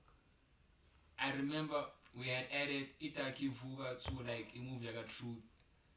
Moses and the Angry Watch What. That movie never got released, boy. You sign a contract you don't fully understand. You get paid $200. You convince yourself this is progress. You are not sure if it is. You keep going because stopping feels worse than continuing. At this level, that is the only metric that actually matters. You are writing better songs than you used to. Yeah. Stand a chance to win your Facts. 100,000 rand in prizes with Stimul. So niggas on level 3, for real, for real. You can hear the difference. You hope other people can hear it too. Some of them do. Not enough of them. Not yet. You start emailing booking agents. Most don't respond. One does. He takes you on but treats you like a side project. You email him every few weeks asking for updates. He answers one email for every 3 you send. You start to understand something important. Nobody is going to save you. No agent, no label, no viral moment is coming to rescue you from obscurity. You have to build your own momentum. You have to show up every day and put in work that nobody is paying attention to. Type shit, Do type it shit. anyway. You have no other choice. Level 4, the rising artist. You are 26. Something has shifted. You don't know exactly what. You released a single 6 months ago, and it started getting traction. Nothing else you made ever did anything like this. A playlist editor added it to a mid-sized playlist, then a bigger one, then a bigger one. Your monthly listeners jumped from 8,000 to 40,000 So to 120. 120,000 in 3 months. Nah, nigga blew You up. refresh the analytics page until your phone died. Labels start calling. Not the biggest ones, but real ones. Independent labels with distribution through major partners. They send emails through your management, which is one person now. His name is Chris, and he used to book shows at a venue you played twice. He knows So nothing this is about the- contracts. So this is the next level. So any day from now till next day, I'm gonna meet up with a Chris. Okay, type shit. He's figuring it out alongside you. Type shit. You fly to Los Angeles and New York for the first time in your life. You sit in offices with A&R reps who tell you they believe in you. They check their phones under the table while they say it. You eat expensive sushi you can't afford. It is paid for by people who want to own a piece of your career. Mm-hmm. You sign a deal. It isn't the deal you dreamed of when you were 16. It's a 360 deal with an indie label that takes a cut of everything. Damn. Touring, merch, publishing. Damn. Bro sold his soul. Shit, bro, he sold his soul already. Masters. You read the contract 6 times. You get a lawyer who tells you it's a standard deal for someone at your level. Standard is a word that means different things at different levels. At this level, it means you are giving up a lot to get a little. You sign anyway. You need the infrastructure. My God. Man, I don't think I'ma sign. I'ma just keep on streaming, gang. I'ma just keep on doing my streams, gang. This whole signing thing, bro. But it's the way shit is designed. Marketing budget. You need the team. You tell yourself you'll make the next deal better. Everyone tells themselves that. Mm-hmm. Some of them are right. Most of them are not. Mm. You quit your day job. You are a full-time musician now. You have wanted this since you were 16. You expected it to feel like flying. It It feels doesn't. like falling. Yeah. The pressure is immense. Every song has to work now. Every video has to perform. The label expects numbers. Your manager expects numbers. Your own bank account Expects numbers. The art you made when nobody was watching was pure. The art you make now is watched before it's finished. Something in you mourns that. You don't talk about it. You keep working. Level 5. The touring artist. You are 28. Your second major release went well. Well enough that you are now headlining 1,200 capacity The rooms Bald across Eagle. the country. What? This is the. Wait, did he just say South Africa? The Bald Eagle. What? That's his stage name. Level 5. The touring artist. You are 28. Your second major release went well. Hey. Well enough that you are now headlining 1,200 capacity rooms across the country. Oh. You sell out most of them. You don't sell out all of them. Mm-hmm. The ones you don't sell out haunt you for weeks afterward. You study the data. You wonder what went wrong in Cleveland. You wonder if you were losing steam. You are not losing steam. You are just tired. The industry cannot tell the difference between those two things. Sometimes you can't either. You are on a bus now. An actual tour bus. 12 bunks, a small kitchen, a lounge in the back. It smells like whatever the last band that rented this bus left behind. You have a band. 4 musicians, plus a tour manager, plus a merch seller, plus a sound engineer. Yeah. You Full are the team. boss of a small moving business. It travels 300 miles a night and performs a 90-minute show every evening. 1 hour 30 You do minutes. it for 70 consecutive days. Your signature is on the checks. Your name is on the marquee. The responsibility of feeding and housing and transporting and paying 9 people belongs to you. You do interviews on every day off. You do radio station visits in cities where you have fans. You record videos for social media between soundcheck and doors. You sign merchandise for 40 minutes every night after the show. You meet people who tell you your song got them through their divorce. You meet people who tell you your song got them through their depression. Type shit, You yeah. meet people who tell you your song got them through their father's funeral. You look each person in the eye because they deserve that. Then you go back to the bus and sit in your bunk in the dark and stare at the ceiling. The weight of other people's feelings is heavier than you expected. Nobody warned you about that part. Your relationships suffer. The person you were dating when you signed your deal is no longer the person you were dating.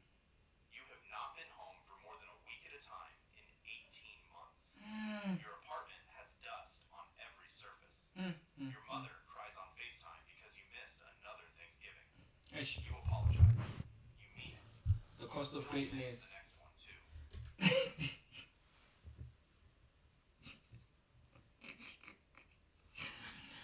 When are you coming home? I'll be home. He'll never make it home. The tour has to happen. To be a pet parent is to be human.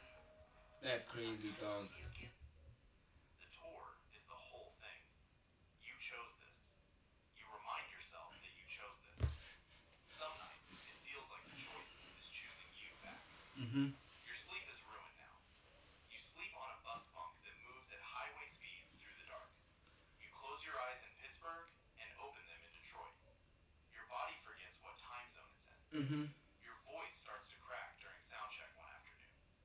The vocal coach the label assigned you flies out for an emergency session. She tells you that you have nodules forming on your cords. She tells you that you need to rest for 2 weeks. You cancel 4 shows. Damn. The refunds cost you $40,000. Mm-hmm. You lie in a hotel room, not speaking for 14 days. You write in a notebook instead. The songs you write during the silence are some of the best songs you have ever written. Mm-hmm. Nobody will hear them for 2 more years. Level 6. Sure. Charting artist. You were 31. You had a song go viral on a short-form video app.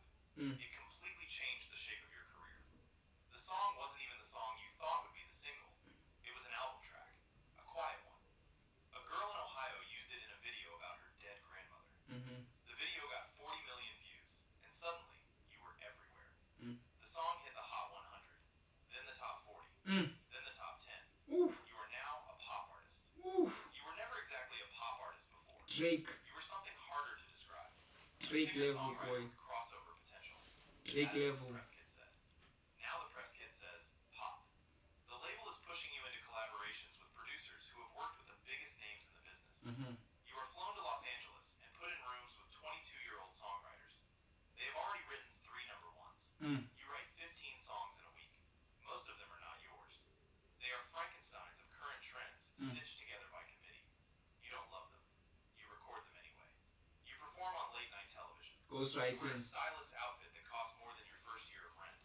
You lip sync on a morning talk show because the monitors are bad. Live vocals would be a disaster. You have learned which fights are worth having. This is not one of them. You meet celebrities who compliment your song.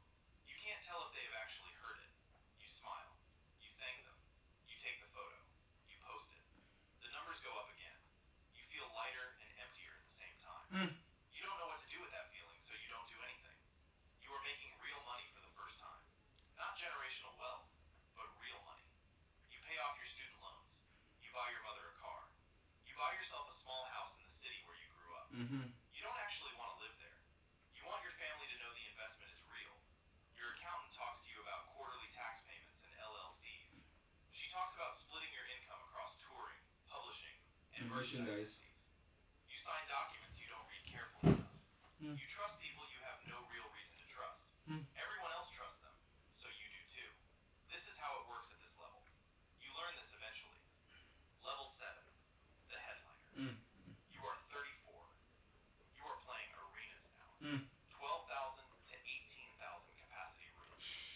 You are not the biggest artist in the world, but you are big enough that the business around you has become enormous. Your tour has 42 trucks. Your production has a stage designer, a lighting designer, Oh shit. a choreographer, Shout out Bad a Plex. creative director. Shit. Hold up. You also have a tour manager who makes 6 figures. His job is to keep the whole thing from collapsing every single day. You walk out on a stage designed to make you look like a god. 15,000 people scream your name. They know every word of every song. They sing lyrics back at you that you wrote in the bedroom. Type shit. I'll check it out. Nobody cared whether you lived or died back then. You stand in front of them and sing those same words back. The collision of the 2 versions of yourself almost knocks you over sometimes. Shout out, y'all. Be sure to get them subs up. Presence is the job. I'ma check it out Stop afterwards. being present. The audience feels it. The audience is why you are here. You have an entourage now, though you don't call it that. You call it a team. Your assistant, your bodyguard, your publicist, your road manager. Your personal trainer travels with you to keep you conditioned for 2-hour shows. Your vocal coach warms you up every afternoon. He gives you herbal teas. He tells you when you need to shut up for 24 hours to save your voice. The big markets come first. You are an athlete as much as you are an artist. The voice is the instrument. The instrument wears out.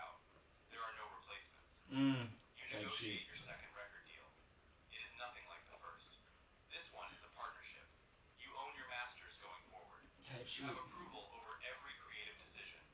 You have a budget that would have sounded fictional to you 10 years ago. You also have more to lose than you have ever had. The first deal, you could walk away from. You had nothing. This deal, walking away would be expensive. Not impossible, expensive. The higher you climb, the more the cage looks like a palace. You remember that phrase from somewhere. You wrote it in a notebook years ago. You underline it in your mind. You start hearing things about yourself that aren't true. Stories circulate in tabloids about affairs you never had. Rumors spread online about your rider being unreasonable. Strangers write long analyses of your body and your face and your choices. You stop reading anything about yourself. Shout out, y'all. Be sure to get them subs up. Y'all, we finna check out the Finesse 2-time video afterwards. But that's just how these labels work, bro. That's just how they move, bro. They move slimy. These labels, they move slimy. Your publicist stops sending you links. She says it will be better for your mental health. She is right. You start meditating. You start therapy. Your therapist signs a non-disclosure agreement before your first session.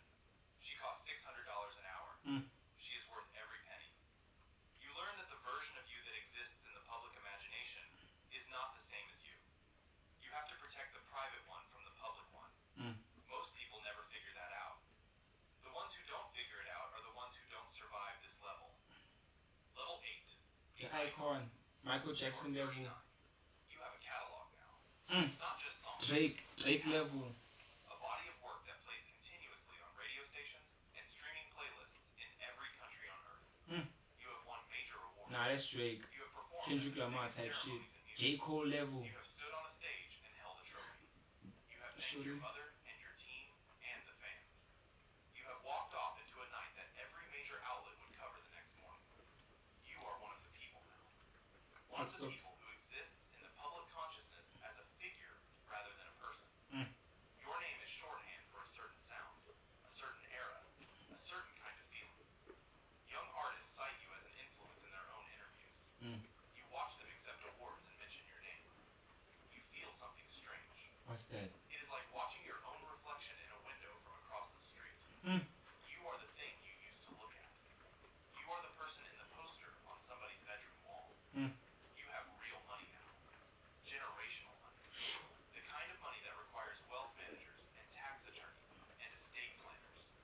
You have investments in tech companies and real estate and a tequila brand that a friend talked you into. Jay-Z You level. have a charitable foundation run by a small staff. Jay-Z level, They boy. answer to a board that you technically chair, but rarely attend. You are a business now. The business employs dozens of people whose mortgages depend on your continued relevance. That knowledge sits with you in the quiet moments. The weight of it is not something you can explain to anyone who hasn't felt it. You also have enemies now. You didn't know you had enemies. You find out slowly. Through lawsuits. Through leaked emails. Through former collaborators who give interviews about what you were supposedly like to work with. You read these things and they don't sound like you. Some of them contain just enough truth that you can't fully deny them. Fame does something to memory. It makes the past negotiable. You have to decide which version of events you are going to believe about yourself. That decision is harder than it sounds. Level 9, the legend. You are 52. You have been doing this for 3.5 decades. You have outlasted entire genres. Nas, You have outlasted entire Jay-Z, platforms. yeah, You have type outlasted shit. entire generations of artists who were supposed to replace you. They You didn't. have released 14 albums. Oof. Some of them are masterpieces. Some of them are missteps you have made peace with. Some of them were made during periods in your life that you barely remember. The drugs, or the divorce, or the depression made that year a smear across your timeline. You headline festivals now, not as the current hot act, as the legacy act. The name at the top of the poster, printed slightly larger than everyone else's. The one parents bring their teenagers to. The one that closes the main stage on Saturday night, while fireworks go off behind you. The crowd is older than it used to be, but there are also young faces down front. Their parents played your songs in the car when they were children. They know every word the same way the previous generation did. Music travels through families in ways that the industry doesn't fully understand.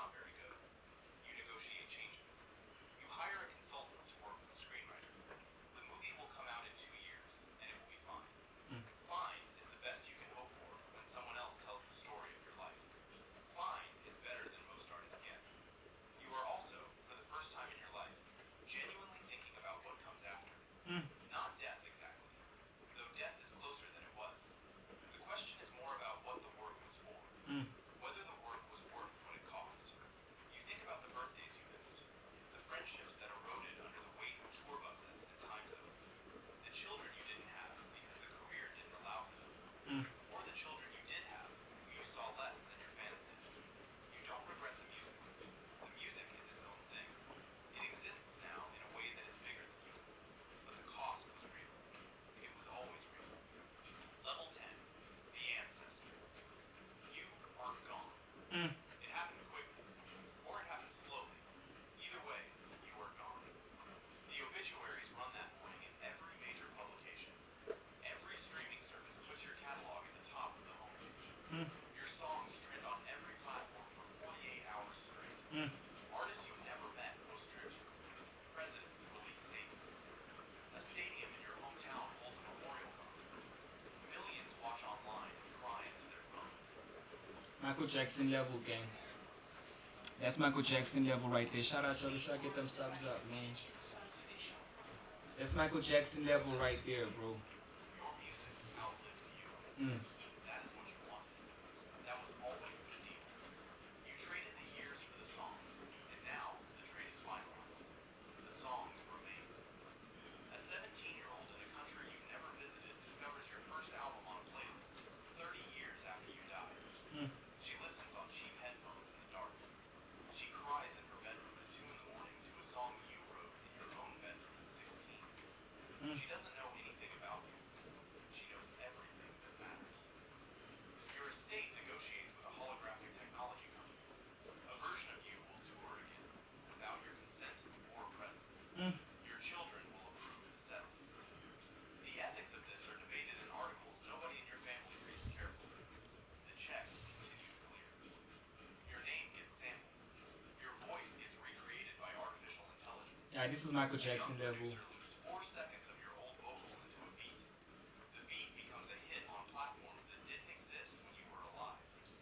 He has never heard your album. He heard your sample on a pack he bought online. You are currency now. You are raw material. You are a source.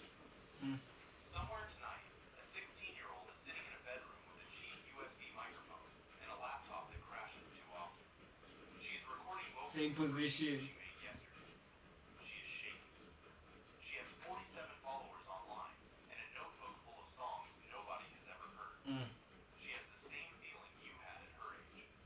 She has no idea what she is about to give up or what she is about to gain. She has no idea how much the road will cost her. She has no idea what it leaves behind or what it builds. She will figure it out. They always do. Oh, dope video, man. This was a dope video. I'm not gonna lie, man. I enjoyed this video very much, man. At least now I know what lies ahead, but you can't really predict the future, gang. But yeah, dope video. Finesse 2 times 360 deal. 360 deal.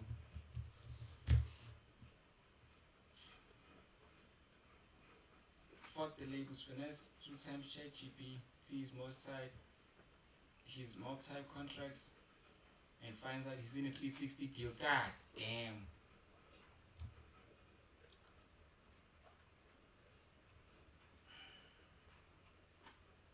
Finesse 2 times shocked after. Okay, which one should we watch though? Man, sure. I finally found my multi-country. Hold up. Yeah, this one's gonna need me to like record it. Okay, wait, before we even tap into the video, let me do this real quick before we tap in. Give me a minute. Yo, shout out chat, be sure I get them subs up. Hold up. Oh, let me just react to the video, then I might do what I wanna do afterwards.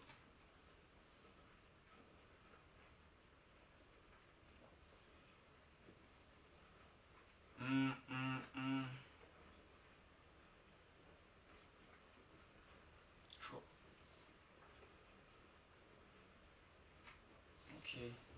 Okay, now let's just react to the video. Gang. Then we'll take it from there. And we'll just take it from there.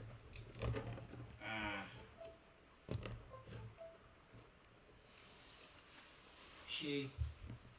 Yeah. bro's in a 360 and he didn't know. But how do you go so many years without finding out, dog? Being a 360. I mean, like, okay, but I will admit, like, these labels. Okay, so Vito gonna react to is to finish 2 times, finds out he's in a 360 deal by ChatGPT. One thing I'm gonna say about these labels, like, these labels are so grimy, dog. Like, these labels are so grimy, dog. You won't even know you like you're in a 360 deal until shit is over, bro. You won't know until you're already in the contract.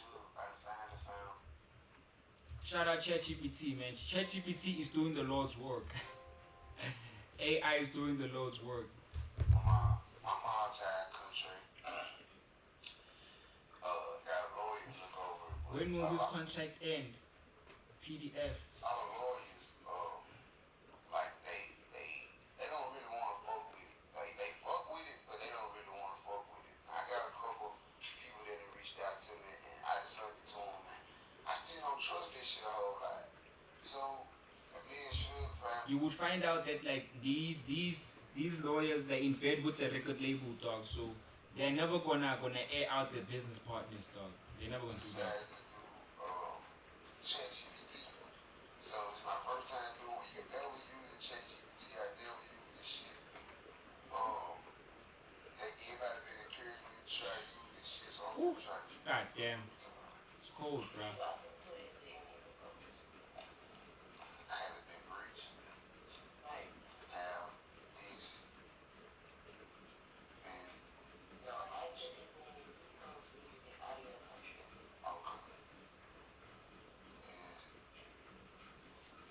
and especially in the Okay, let's try to read that. This contract is very one-sided. Ooh. ChatGPT is not gonna hold back. These parts are red flags, not automatic exit but leverage. Exclusive rights to everything. Ooh, music, name, likeness. It's Chai.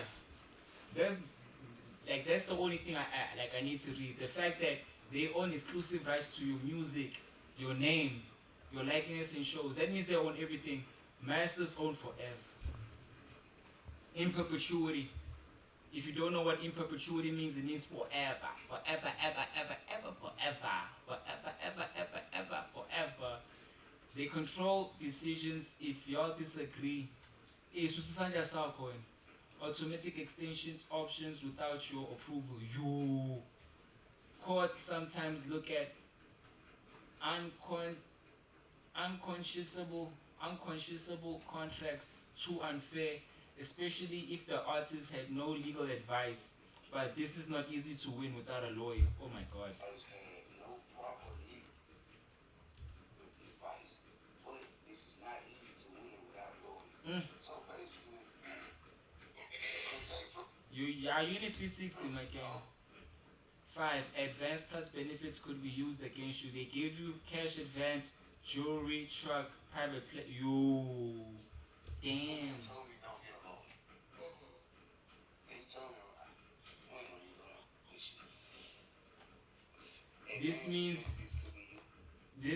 That means they'll argue you already got paid, so you all delivered. Facts. Issue. They gave you cash, jewelry, truck, private plane, etc.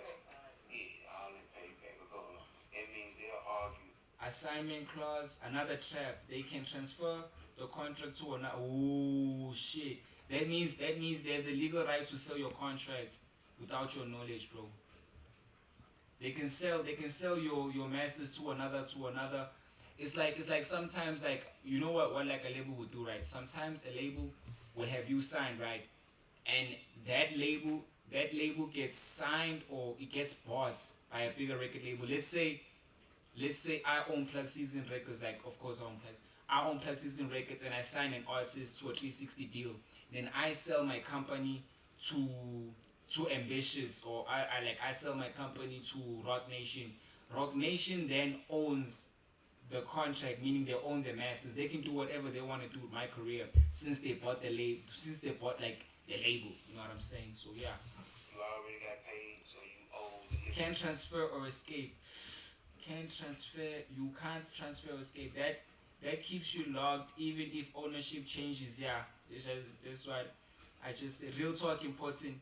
Your best real world outs are So walking away can trigger recoupment claims or even lawsuits. Assignment clause, another track. Transfer the contract to another label, company, anytime. So basically, they can sign their label over to anybody and I still be with them. Basically. Yeah. That's what they're saying. Can't transfer or escape, even the next deal, basically. That keeps you locked in ownership changes. man. I can't see who put up this damn shit on the side. This yellow ass shit. Okay, real talk. Yeah, they push right there is key. Not just Why this matters. Sugawan. Okay. If they secured a qualified distributor like a real label distribution pipeline and release music commercially, then the contract locks in and extends automatically. Yo. The term becomes tied to the distribution deal. Yo. If music was released, short answer. If music was released. nah, bro's cooked, boy. Like a 360 deal is cold, boy. You can't use the shopping period. Bro's cooked. He will never ever own that whatever music he recorded with them for life, dog. Around the distribution agreement. If they secured a qualified distributor like a real label, distribution pipeline, and release music commercially, then the contract locks in and extends automatically. Alright, so now they go to the Atlantic deal. You signed again, nigga. Why would you sign again? I went through your contract. Bro, I don't understand guys who sign to a deal, they get fucked over, and then they go sign to a next one. Like, that makes no sense, boy. Like, that makes absolutely no sense. Shout out, chat. Be sure I get them subs up. Like that makes no sense. Alright, I went through your contract and I'm gonna break it down plain. No lawyer talk so you can actually understand what's going on and where the power is. Contract overdue. But then this is also smart, dog. So if a label, like, they send you like a contract via PDF, you can just put it on ChatGPT. ChatGPT is gonna break it down for you. Well, this is actually smart though. Contract overdue. This is a deal between Atlantic Records Corporation, the label, Maltese Entertainment, artist company, artist finesse 2 times. This is recording deal plus profit share deal, not just the simple distribution. Another 360. Exclusive deal, very important. Ooh, the artist is locked in exclusively to Atlantic Records and can't record for anyone else. Oh my god. Oh, that's crazy.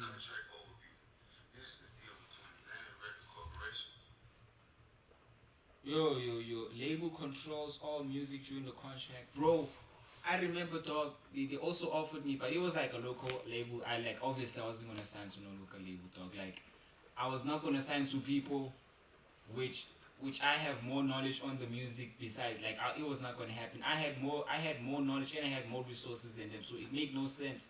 Well, I didn't have more we had like the same amount of resources, but it didn't make any sense for me to sign with them because, like, bro, I'm not gonna sign to you and like you guys are gonna have control over every, like they just offered me a card deal, dog, and they thought for some reason I was gonna sign the card deal, dog. Like, I'm like, bro, I'm not gonna sign the card deal, boy.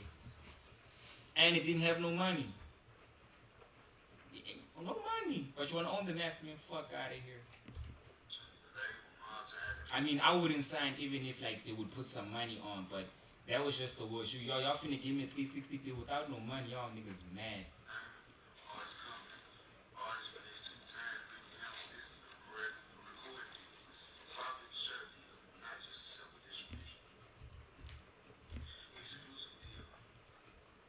Labels control all music during the contract, bro. This means, dog, like, they decide who you record with at what time and how that whole entire process gets done. So they control everything basically. Very important. The artist is locked in exclusively to Atlantic. Can't record for nobody else. Label controls all music during the contract. Yeah. This is standard, but very restricted. Label contract. This is what labels win. Shit. Starts when deal is signed first term until albums drop, plus 10 months after. Shit, is that like the waiting period before you can actually start first term until album drops. Shit, then label has 3 options to extend. Meaning label can keep him for up to 4 total periods. Artist does not control extensions. This is a label control deal, just like all the deals that labels hand you. The only deal that makes sense is the joint venture deal, bro. And even then, like you still have to be like, you still have to keep like your eyes open, bro. If it's not a joint venture deal, then I'm not signing, gang.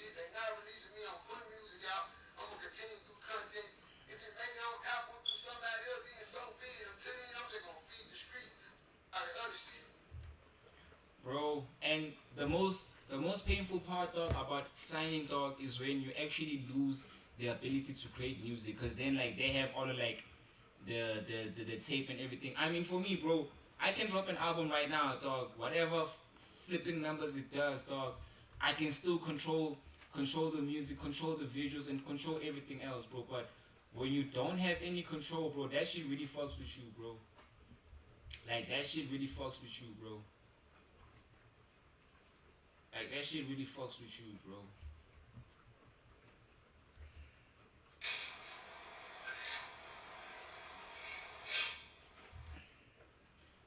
Yeah, bro, like it's painful, dog. And you know what they say? Well, in like my country, they say for all of my people who don't know isiZulu, it basically means you don't laugh at a man when he's down. Like you don't kick a dog while it's down, bro. So I understand his pain, bro, because he's unable to do the thing he loves most. You know what I'm like? Listen, bro, doing content and streaming is cool and fun, but it's only fun because the end result is it helps the music. You know what I'm saying? Like that's the most enjoyable part of it, because it helps the music. Now when you can't even drop the music, bro, that shit fucks with you, bro. Unless like you're just one of those people who just did music solely for the money, what? Like that shit really be fucking with a nigga. That shit really be fucking with a nigga.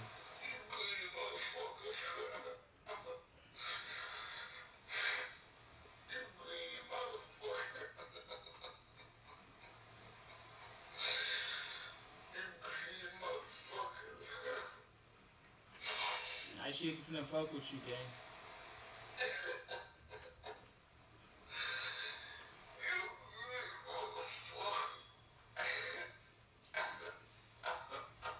Why the comments say?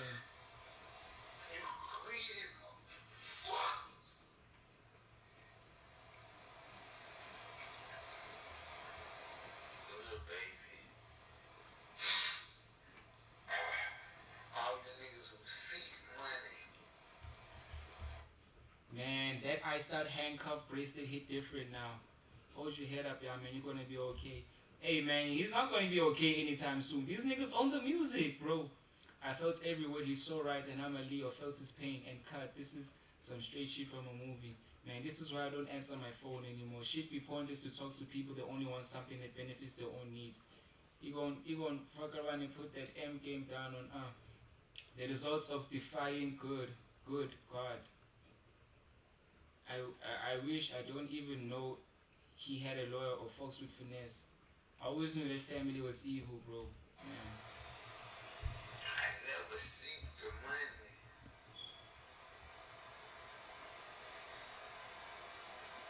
I just wanted for me and my family to be comfortable.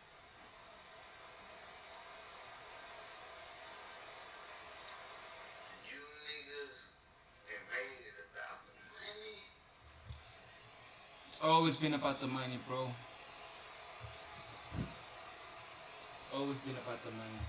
Now, in order to be comfortable, I have to chase a bigger goal. Now I have to become 100 million to be able to make my family comfortable. When it used to be had to handle What the fuck is he saying, bro? But yeah, guys, yeah, that's crazy, man. Crazy, crazy, crazy shit, bro. Crazy. They get everything first, bro. Nah, shout out to ChatGPT for doing the Lord's work, man. ChatGPT is doing the Lord's work. I won't lie, bro. Y'all niggas better start putting your contracts on ChatGPT, bro. For real. Shout out. Hey, let's just close it off, man. Very sad, man. Very sad. But that's the type of shit that be happening with these labels, dog. Like, these labels don't give a fuck, man. Label owns everything, masters forever. Long-term lock with automatic extension, 360 deal. They touch all the income. Expenses come out before artist gets paid. Label has final say on almost everything. Hard to exit once distribution happens. Yeah. I mean, this is a tale as old as time itself, dog. Record label screwing artists over. This is a tale that is as old as time itself, bro. But yeah, man, a fucked up situation to be in, bro. It's a pretty fucked up situation to be in, bro.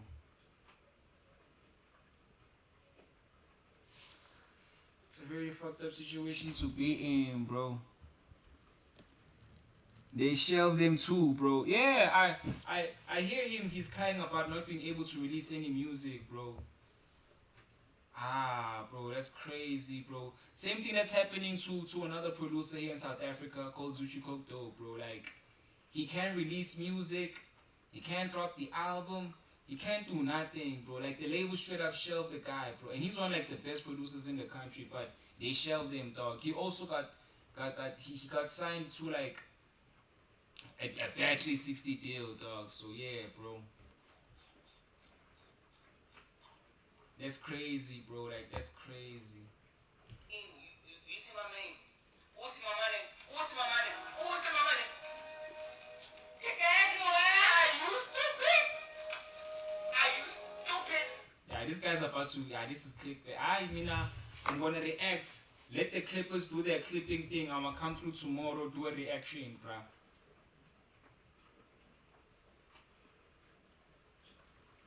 Yeah, but it's a fucked up situation to be in, bro. It's a fucked up situation to be in, bro. But yeah, man, these things happen, bro. These things happen. Labels were never good, bro. Labels were never good, bro. And they're not here, bro, at the best interest of the artist, you know what I'm saying? They're just here for the bag, boy. Yo. Imagine getting shelved. God damn, bro. I'd cry, man. Yo, I'd cry, bro. I'd cry, man. I would cry, bro. I'd cry as well, man. No cap. I'd cry as well, bro. Wait. Let me hop on the show real quick, bro. Shout out, y'all. Be sure I get them subs up, bro. Yeah, the labels, they don't play games, boy. They're finna shelve you, boy, and leave you right there, bro. Nah, bro, this shit happens. This shit happens, boy. Stay indie, y'all. Stay indie. No matter how hard it is, man, stay indie. Because the downside to signing, bro, is very, very hard, bro. It's very, very hard. We'll just continue doing this YouTube shit and get a bag, boy. Wait, let me put this shit on my WhatsApp right now.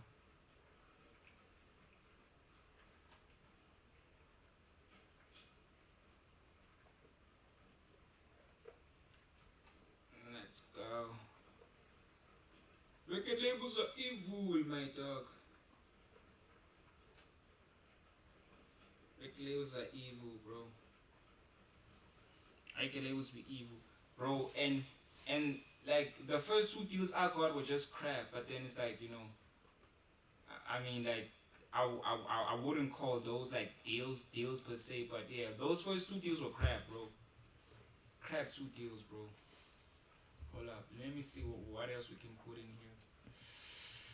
Shit. You wake up, your life is every overnight millionaire level. Okay. Let's put it on. Let's You put are it. 31 years old and you are standing in a gas station in Reno, Nevada at 11:14 p.m. on a Thursday, and you are holding a lottery ticket that is worth $4.3 million. You do not know this yet.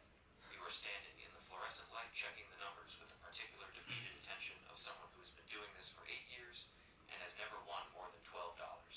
You check the first number, then the second. Then you stop and start over because you do not trust the sequence. You start over 3 times.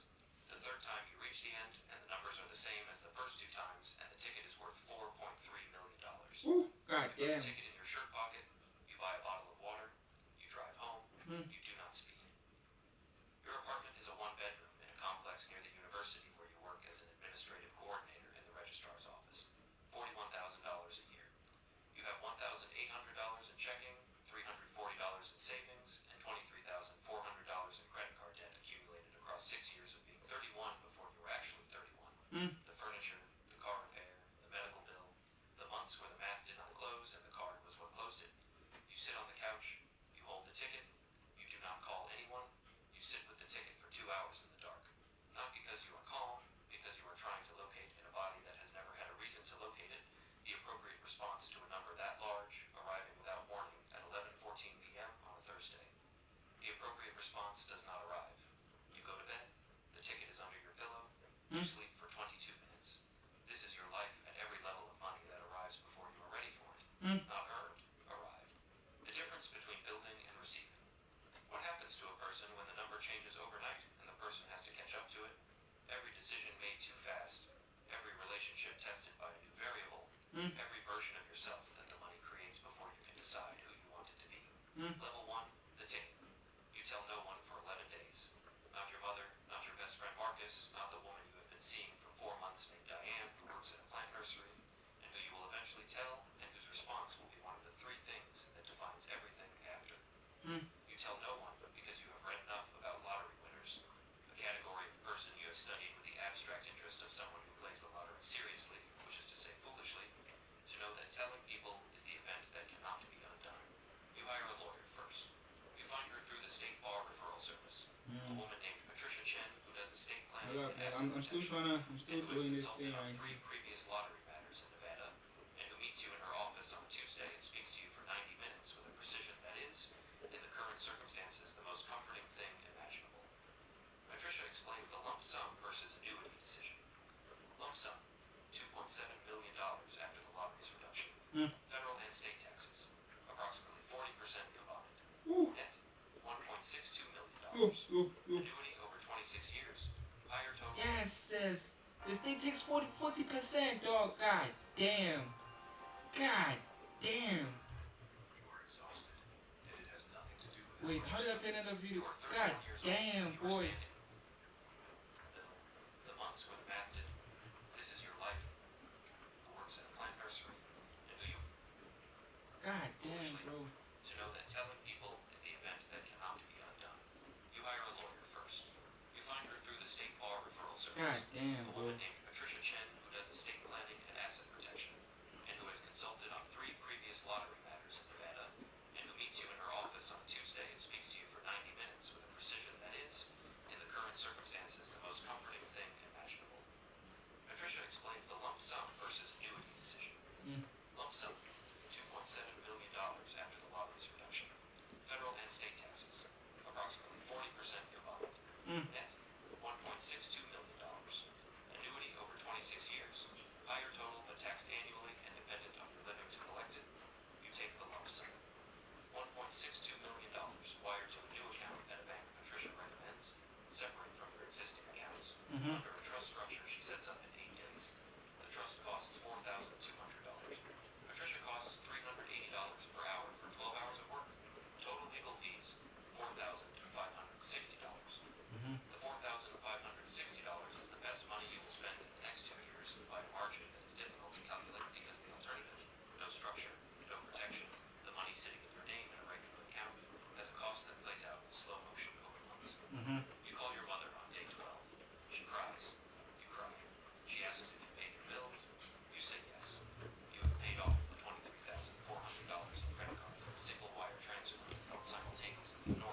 Imagine being shelled, man. Fuck the lady. $1.62 million from medical treatment. The credit card debt is gone. The relief of this is specific and physical. A loosening of the chest that you have been carrying for so long you forgot it was a tension. Level 2, the silence breaks. You tell Marcus. Marcus has been your closest friend for 9 years. He helped you move 4 times, lent you $800 once without making it a thing, and is the kind of person whose first response to good news is always about you and not about you. Marcus says, "Are you serious?" You say yes. He says, "Okay, what do you need?" Not, "What does this mean for me?" What Not, do you need? "Can Yeah. I have some?" What do you need? This is the correct response. You file it. You tell Diane. Diane says, "How does that make you feel?" She is not asking clinically. She is genuinely curious about your interior, which is one of the things that drew you to her. You say you are not sure yet. She says that seems right. She does not ask about the amount for 3 days, and when she does, she asks because she is trying to understand your situation, not to calculate her position in it. You file this too. You tell your mother's sister, your Aunt Renata, because your mother tells her within 48 hours, and you would rather she hear it from you. Aunt Renata's first question is about her son's Bro, student why do loans. these people have 2 miles though? $34,000. The question is asked with a particular framing, not a request, a suggestion that you might want to help since you now can. You feel the architecture of the question and you recognize it, and you do not answer it directly. You say you are still figuring things out. Aunt Renata says, of course, take your time. You do not pay your cousin's student loans, not because $34,000 is significant to you now, but because Patricia told you in hour 3 of the 12 hours. The first no is the hardest. After that, they get easier. If you say yes to the first ask, you are telling everyone in your life what the floor is. Patricia is correct. The no is hard. You say it anyway. Level 3. The spending. You move. Not to a mansion. To a 2-bedroom apartment in a nicer part of Reno. $1,650 per month. A building with a gym and a parking structure with assigned spots. The upgrade from $890 to $1,650 produces a comfort that is genuine and a guilt that is also genuine. You sit with the guilt until you understand it is not about spending, but about spending in a world where other people cannot. This is a legitimate feeling. It is not a spending policy.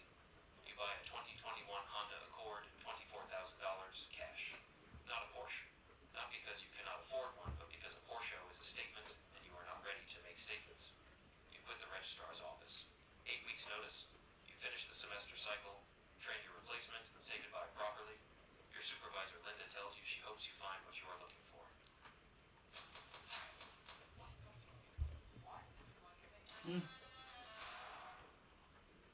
You say you are not sure what that is yet. She says that is a good place to start. What you discover after quitting, the job was not the problem. The job was the structure. Without it, you have 40 available hours per week that the money has not told you how to fill. You are no longer the administrative coordinator. You are not yet anything else. You are a man with $1.58 billion and no particular place to be on a Tuesday. This is a problem the financial planning literature does not adequately address. Level 4. Decisions. Patricia introduces you to a fee-only financial advisor named Gordon, who charges $300 per hour and takes no commissions. Gordon is 61 and has advised people in sudden wealth situations, lottery winners, inheritance recipients, early startup employees post-IPO, for 20 years. He has seen the patterns. He describes them without dramatics. The pattern he describes first, the spending surge. Most people in sudden wealth situations increase their spending by 300 to 500% in the first year. The spending surge is not irrational. It is the release of years of constrained desire. It is also depending on scale, survivable or not. At $1.58 million, you have room for a surge. You do not have room for unlimited surges. The pattern he describes, second, the family. The loan requests that are not really loans. The businesses that need seed capital. The cousin's student loan. Man, fuck you and your startup, man. Fuck you mean you got a business. Well, fuck you mean you got a business that you wanna start right now? I mean, fuck that shit. Loans. The aunt who needs a new roof. Gordon says, Yo, send a number. do you know what that makes me think about, bro? Wait, I wanna play Jay-Z denies his cousin.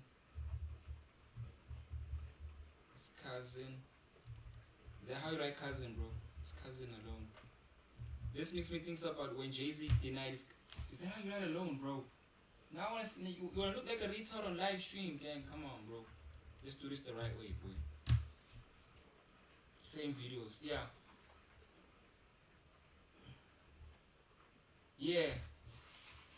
I wanna play Jay-Z this found video. himself in an internet debate after discussing the complications of fame and family finances Yeah. on Kevin Hart's show. As celebrities often do, Jay-Z returns home seeking comfort from family, but reunions come with expectations. He shared a scenario where his cousin asked for a $4,800 investment that could yield $2 million.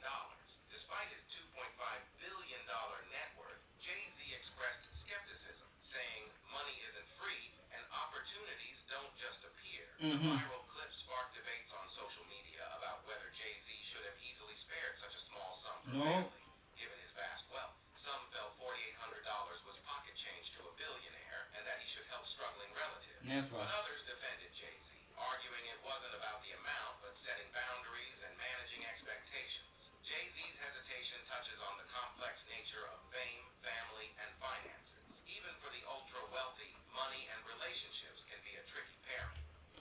And that's the video I wanted us to actually look at. So the reason why now, with this understanding and actually watching this video, the reason why Jay-Z actually denied his cousin that money is because he has to say no, and he has to set like a boundary. Nah, bro. Just because now I got it doesn't mean we got it.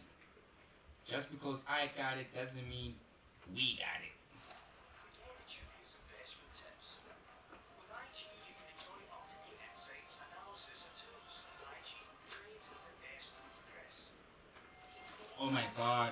My family's gonna be such a pain in the ass once I get money, bro. It's gonna be such a pain in the ass, bro. But I'm finna say no, bro. Me, I'm finna say no. Me, I don't have time to play. Me, I'ma say no. Okay, I think we were here. A surge. You do not have room for unlimited surges. Mm-hmm. The pattern he describes, second, the family. Mm-hmm. The loan requests that are not really loans. The businesses that need seed capital. Exactly. Cousins' student loans. The aunt who needs a new roof. Gordon says, set a number. A specific, pre-decided number. Let's for get families. themselves up, shit. Then the answer to everything else is, I've already allocated what I'm giving. The number you set, $40,000 total, given across 12 months in amounts you decide.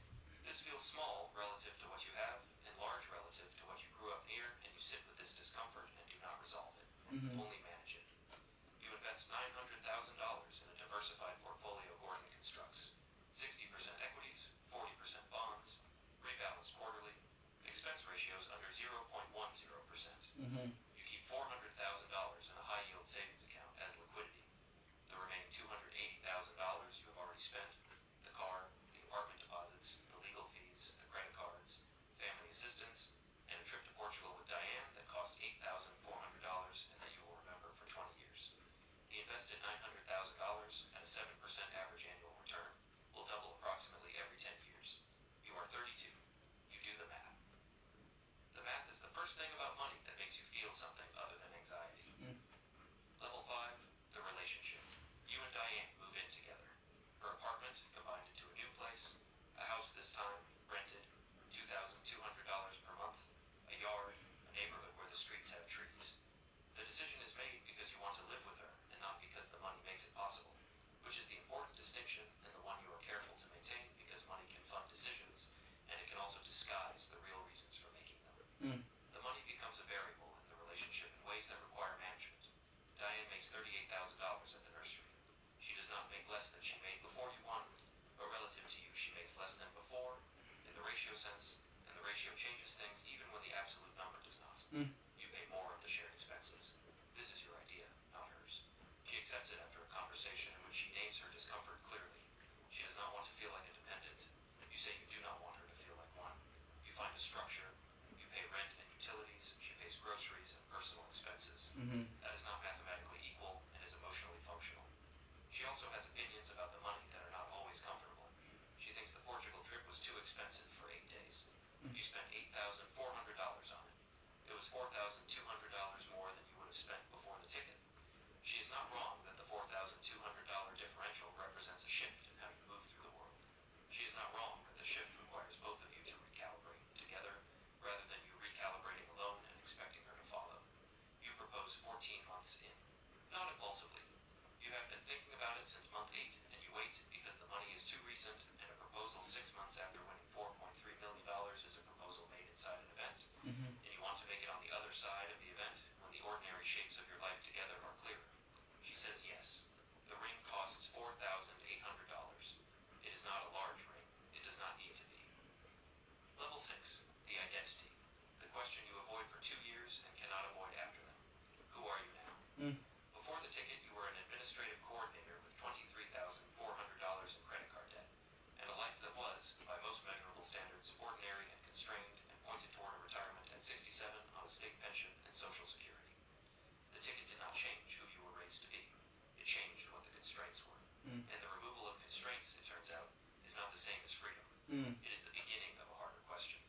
What would you do if nothing was stopping? Shit. You try 3 things. First, you enroll in a ceramics class because you have always been attracted to the idea of making something with your hands, and now you have the time.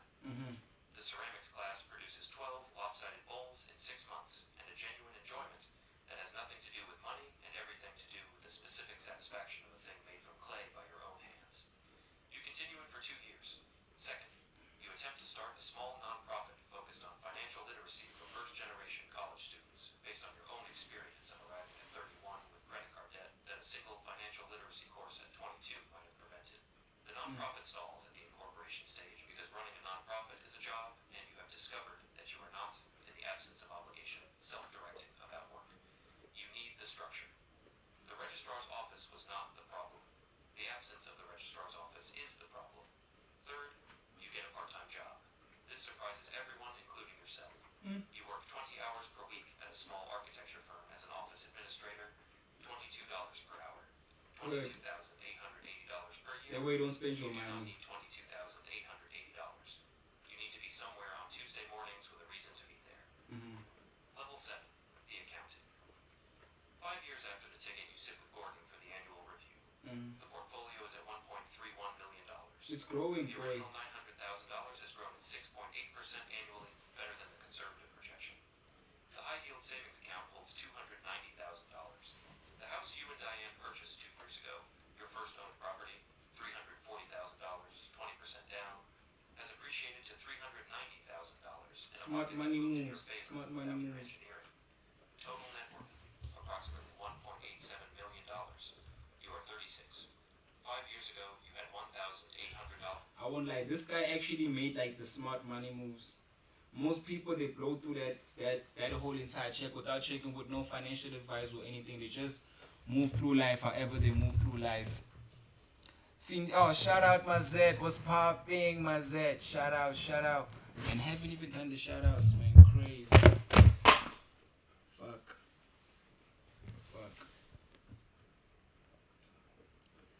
Shout out, Zanet. Oh, fuck, man. I don't know what happened there, guys. Wait, I think if bad place to shout out. Yeah, type shit. Iban, nah, this shit is not charging anymore. Hold up. Sudden wealth is a jive, guys. Sudden wealth is a jive.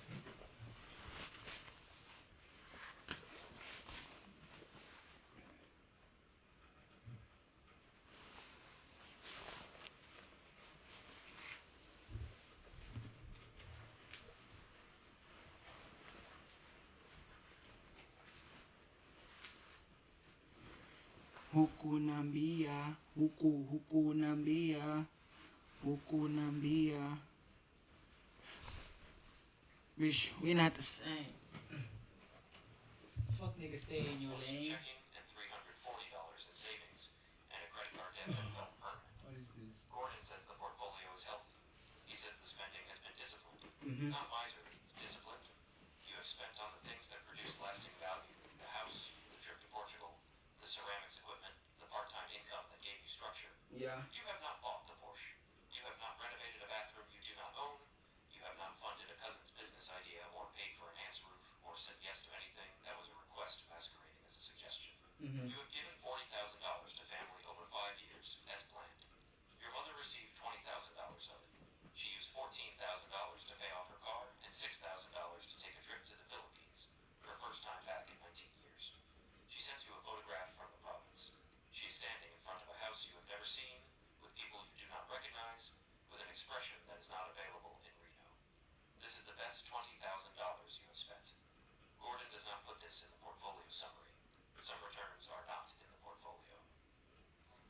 That's crazy. parent is to be human. Yeah, this guy is spending his money wise. I won't lie. Level 8, The Ordinary. Tuesday morning, the architecture firm. You are filing permit documentation and coordinating with a contractor at Sparks about a site visit. The work is not complicated. You are good at it. You have coffee from the machine in the break room that costs 75 cents per cup, and you drink it at your desk, and the desk faces a window that looks at a parking structure, and the parking structure is not beautiful. Diana is at the nursery. Your daughter is 2. Her name is June.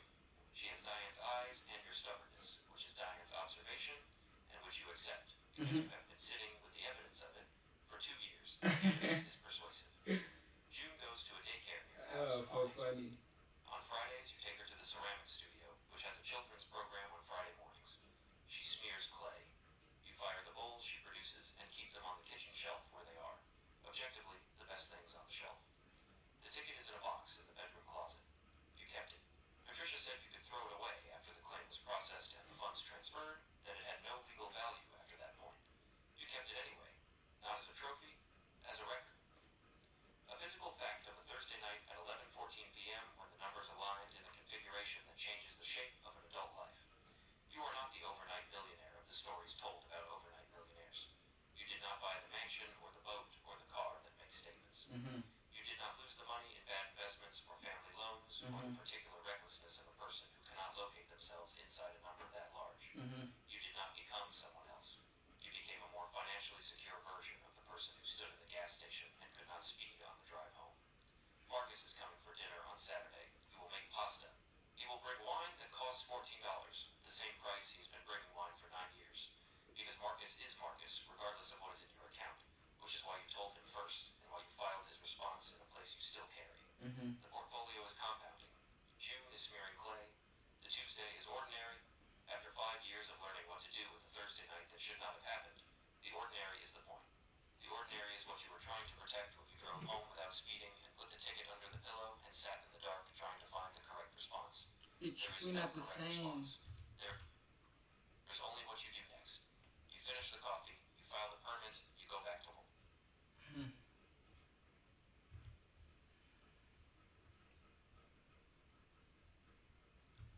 Is this the guy? The ordinary ticket that feels like nothing until tonight. You stand under fluorescent lights at 9:47 p.m., holding milk, bread, and a cheap plastic pen.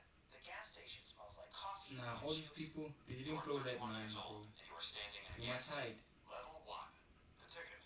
It's a Thursday night and you're at a pharmacy buying antacids. Not because you feel lucky, because your stomach has been doing something wrong for 3 weeks and you keep telling yourself it's stress and not going to the doctor. Because the copay is $40 and $40 is groceries for 4 days. You grab the store brand.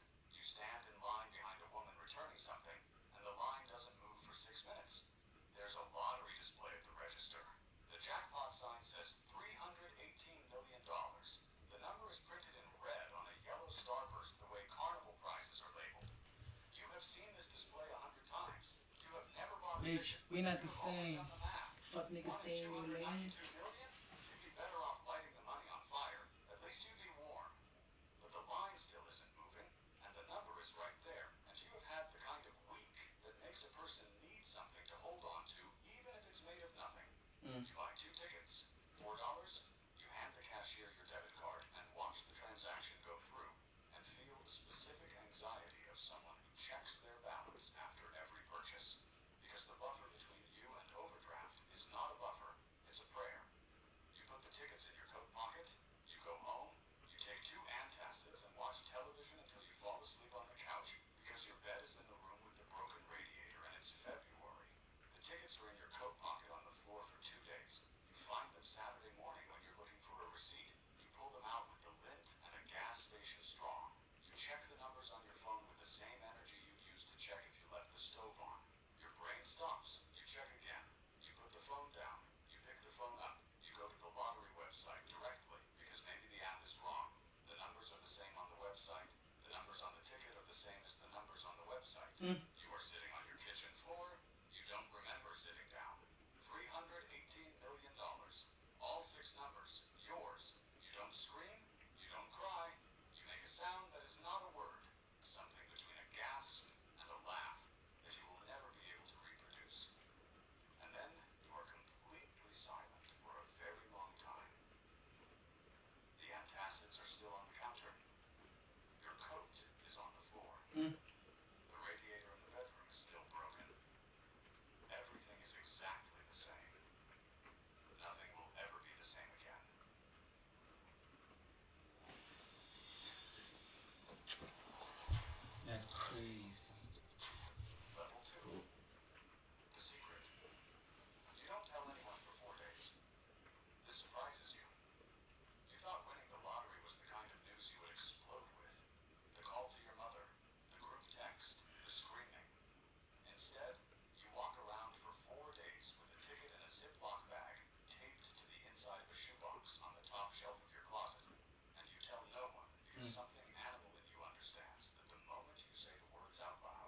It's shy. Changes in ways you cannot take back.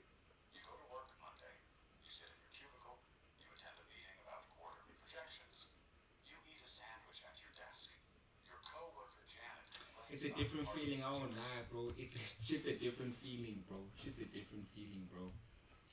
Shit's a different feeling, bro. Shit's a different feeling, dog. It's like the same thing when you make money from like something you love doing. It's a different feeling, bro. Like a different feeling. But yeah, that's a whole different feeling from like wealth. But let's continue playing this video. And you mean it. You also are holding $318 million in a shoebox at home. The cognitive dissonance is extraordinary. At night, you research. You learn things nobody teaches you in school because school assumes you will never need them. You learn about lump sum versus annuity. Take it all now for roughly half, or take it in payments over 29 years. You learn that the federal government takes 37% off the top. You learn that your state takes another 5%. You learn that $318 million becomes approximately $150. $103 million in Yeah. your hand if you take the lump sum. And that this is still more money than you could spend in several lifetimes if you were careful. And that lottery winners are famously not careful. You read the statistics at 2 a.m. on a Wednesday. 1/3 of lottery winners declare bankruptcy within 5 years. 70% are broke within 7 years. Relationships destroyed. Families fractured. People who went from nothing to everything to less than nothing in less than a decade. You read these There's statistics. also like this other guy, dog, who got like an inheritance. Boy, destroyed his whole entire life. I won't lie. Bro destroyed his whole entire life. Don't do drugs, guys. Don't do drugs. There was a guy who won an inheritance. I don't know, bro. Like the crazy thing is, bro. Like this was years ago though. Like I'm so not tapped in, dog. I heard the news after like probably 2 weeks of him after getting inheritance. I learned after 2 weeks that hey, bro got inheritance. And you know people speak. I think he got like over 200, not million. No, that's too much. Like 200,000. The first payment was like 200K. The second one was like 150 or 100,000. So he got like probably 350,000 or 300,000, dog, in a span of a year.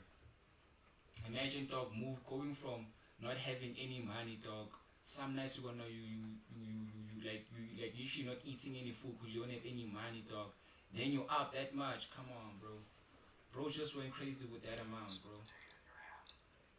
Then you call the lawyer. Not a friend who knows a lawyer. Not your uncle who did some real estate thing once. You find a specific kind of attorney. The kind whose website mentions asset protection and trust structures and high net worth estate planning. And you call his office Tuesday morning and say 4 words. I need an appointment. His receptionist asks what it's regarding. You say, I'd rather discuss it in person. Level 3. The claim. The attorney's name is Richard, and his office is on a floor of a building so high that you can see the highway from the window. The highway you drive every day to the job you still haven't quit, because Richard told you not to quit anything yet. He charges $750 an hour. You write that down in your notes like it matters. Old habits. Richard explains what happens if you walk into the lottery commission as yourself. Your name becomes public record. Your address is findable. Your photograph runs in the paper. Every person you have ever met, every distant relative, every former classmate, every stranger who reads a local news website at 6 a.m., they all know. They all want something. Richard has seen this before. He has seen it many times. Richard sets up a trust. The trust has a name that sounds like a law firm. Something bland and unmemorable. Bro, I don't know, bro, if I would tell you what type of person I am, you guys wouldn't believe me, guys, like, bro, like, I'm the type of person, if I get money, dog, I stay silent. I might tell, like,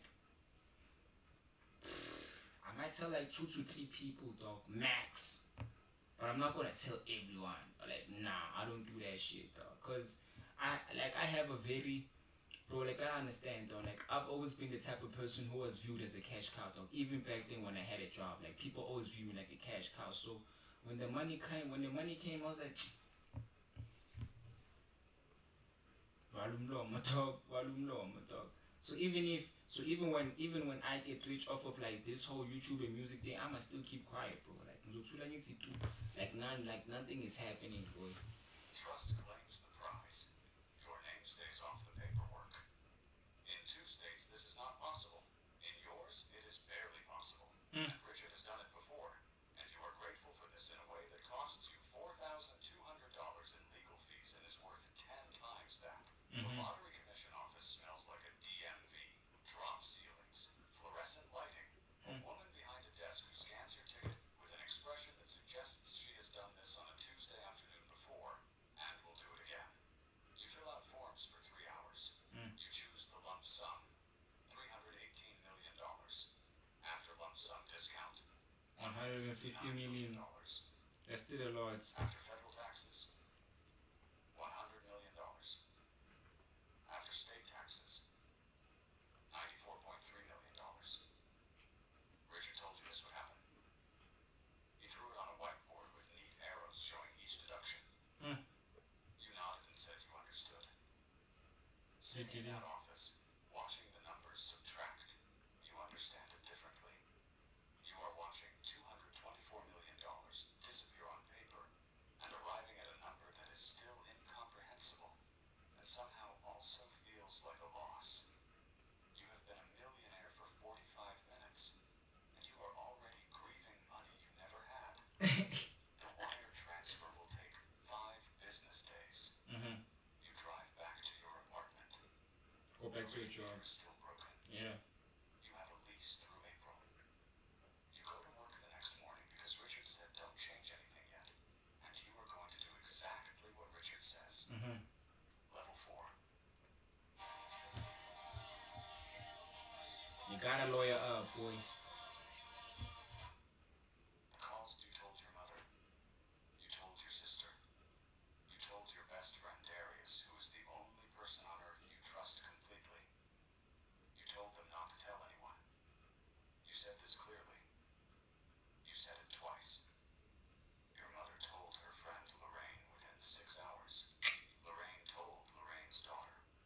Lorraine's daughter posted something on Facebook that didn't use your name, but described your city and your situation with enough specificity that 3 people who know you sent you screenshots by the following morning. Your sister told her boyfriend told his brother told someone at his job. The Before chain you know extends it. outward from there in ways you will never fully map. Darius told no one. You will think about that difference for years. The calls start on a Wednesday. Unknown numbers first.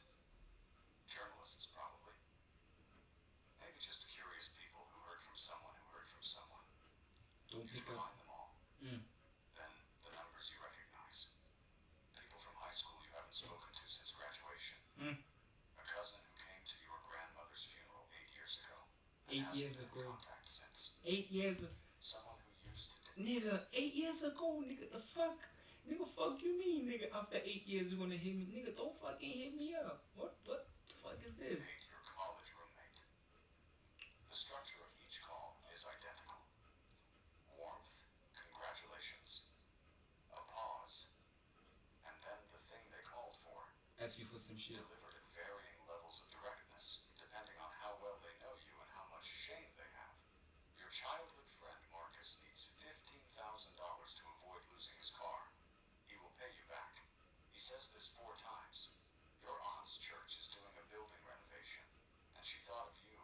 A man you used to work with has a business idea that he's been developing for 2 years and just needs seed capital, maybe $50,000, and he's happy to give you equity. Your father, who you haven't spoken to in 6 years, calls. He doesn't ask for anything. He just called to say congratulations. He says he's proud of you. He says he loves you. He asks how you're doing. You sit with that call for a long time. The requests are not all cynical. Some of them are people you love who are in real pain and who are asking the person they know who now has the means to help. That's the part nobody warns you about. Not the the strangers, not the opportunists. The people who genuinely need something and genuinely love you and are now looking at you as the solution to a problem that has been eating them alive. You change your number. You get a new email address.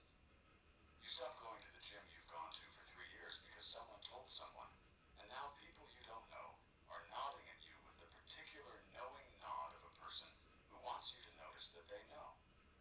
You are not yet rich. Level 5. The arrival. The money hits on a Tuesday morning. You are at work. You check your phone in the bathroom. The account your attorney set up for exactly this purpose. Not your regular checking. A new account at a different bank with a new number. And your name attached through the trust. The balance on the screen is $94,300,000. Sheesh. You look at it for a long time. Sheesh. Then you wash your hands and go back to your desk and answer an email about the quarterly projections. You don't quit that day. Or the next. You give 2 weeks notice on a Friday, which is 2 weeks more than the job deserves, but you have been here 4 years, and Janet has covered your shifts, and you are not the kind of person who disappears. Your manager, who knows because everyone knows, shakes your hand and says good luck. Janet cries a little. You hug her and mean it.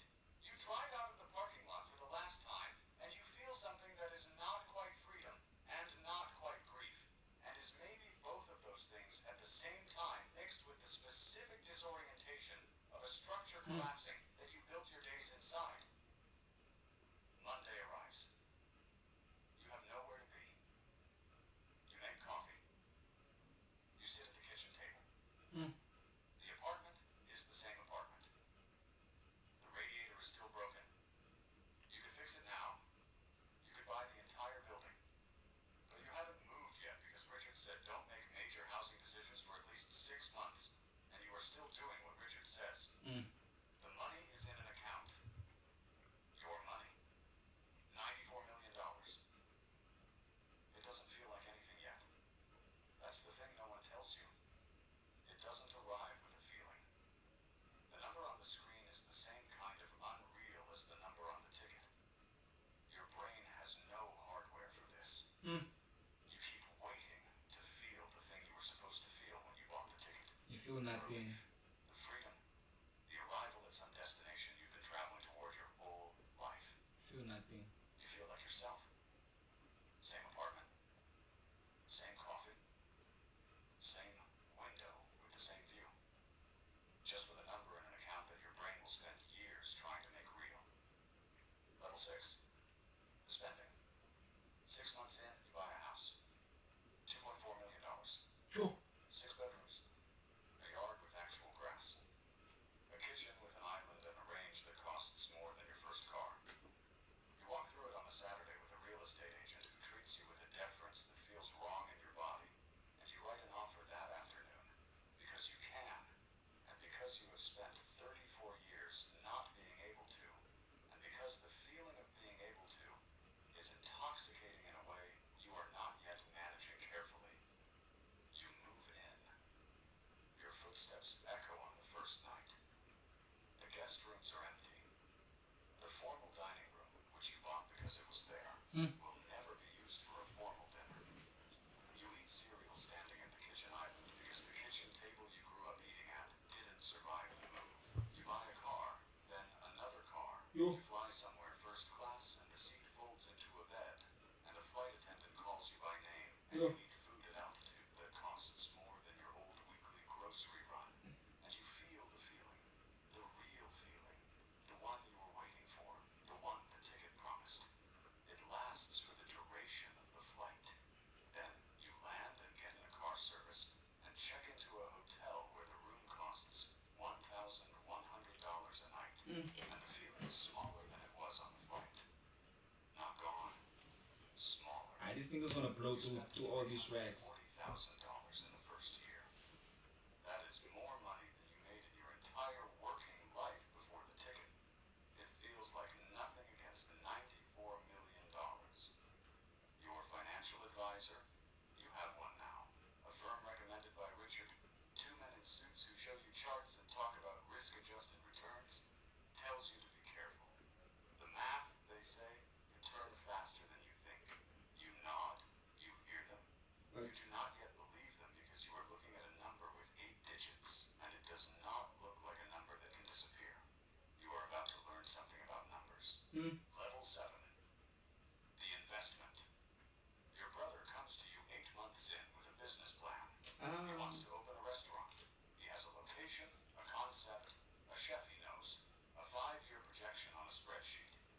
needs $800,000 to get started.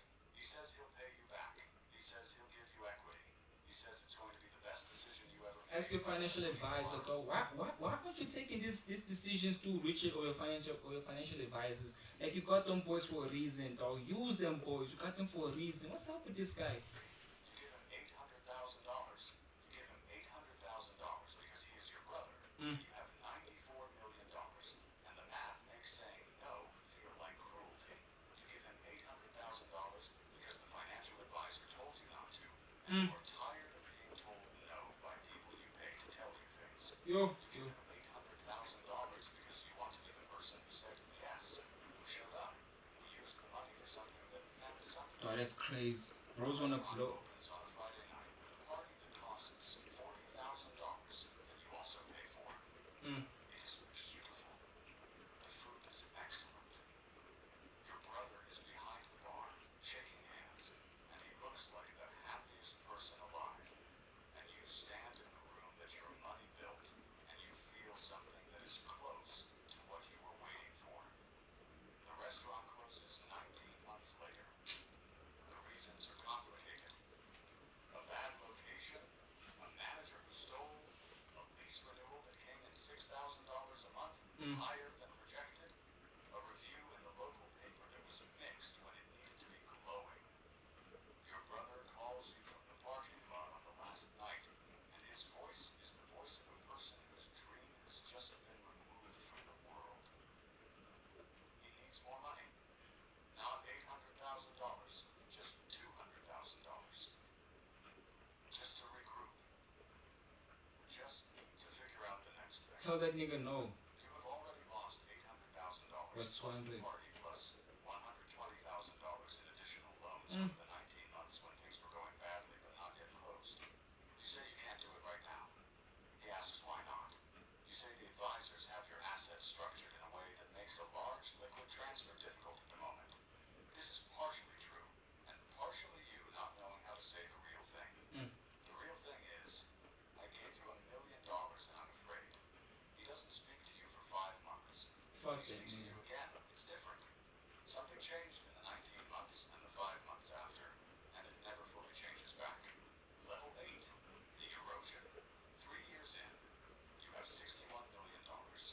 Your financial advisor shows you the number with an expression that is trying to be neutral.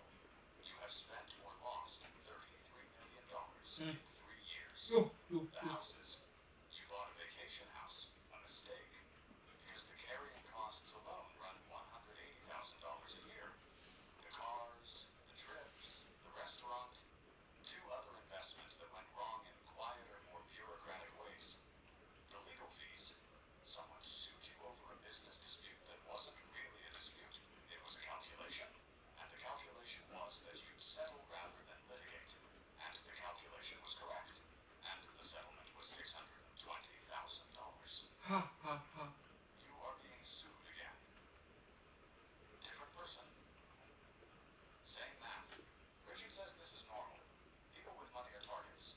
There is an ecosystem of attorneys and claimants and structured grievances designed specifically to extract money from people who have enough that settling is cheaper than fighting. You are now a node in that ecosystem. You will be a node in that ecosystem forever. You have a security consultant. You have cameras. You have a gate. You have a person who drives you sometimes because your routine became too predictable. And the threatening emails. You get threatening emails now from people you've never met who resent you for reasons you didn't choose. Suggested you should not always be alone in a car. You have a therapist. She costs $500 a session, and you see her twice a week. And she is the Bro most could have just honest listened to person his in financial life. advisor Because again. the $500 means she has no stake in telling you what you want to hear. She tells you something in your 14th session that you write in your notes and read back to yourself sometimes. She says, you are grieving a version of yourself that the money made impossible to return to. The struggle wasn't just suffering. It was also proof that you were surviving, that you were capable. The money didn't just remove the fear. It removed the evidence. You sit with that for a long time. Your old friends are mostly gone. Not dramatically.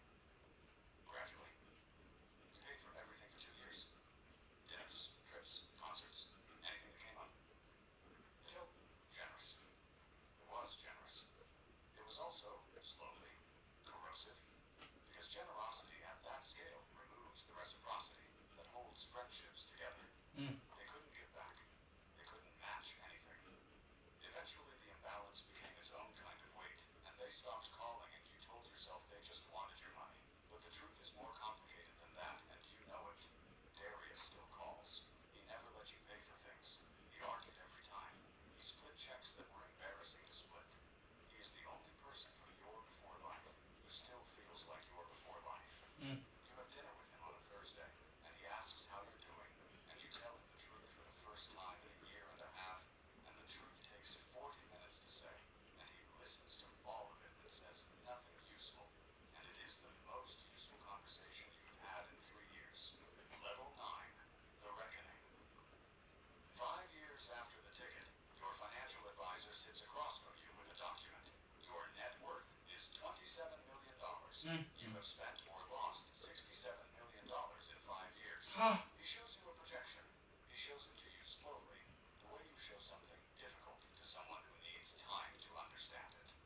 At your current rate of expenditure, the properties, the staff, the lifestyle, the legal costs, the investments, the giving, you will be out of liquid assets in 3 years. The real estate holdings are mostly underwater.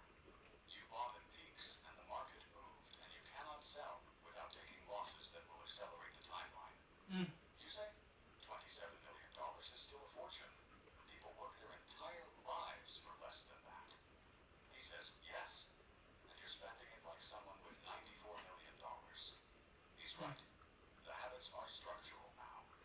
The monthly costs, 2 properties, insurance, staff, security systems, the foundation you started, the ongoing legal retainers, run $340,000 a month. $4 million a year before you spend anything on living.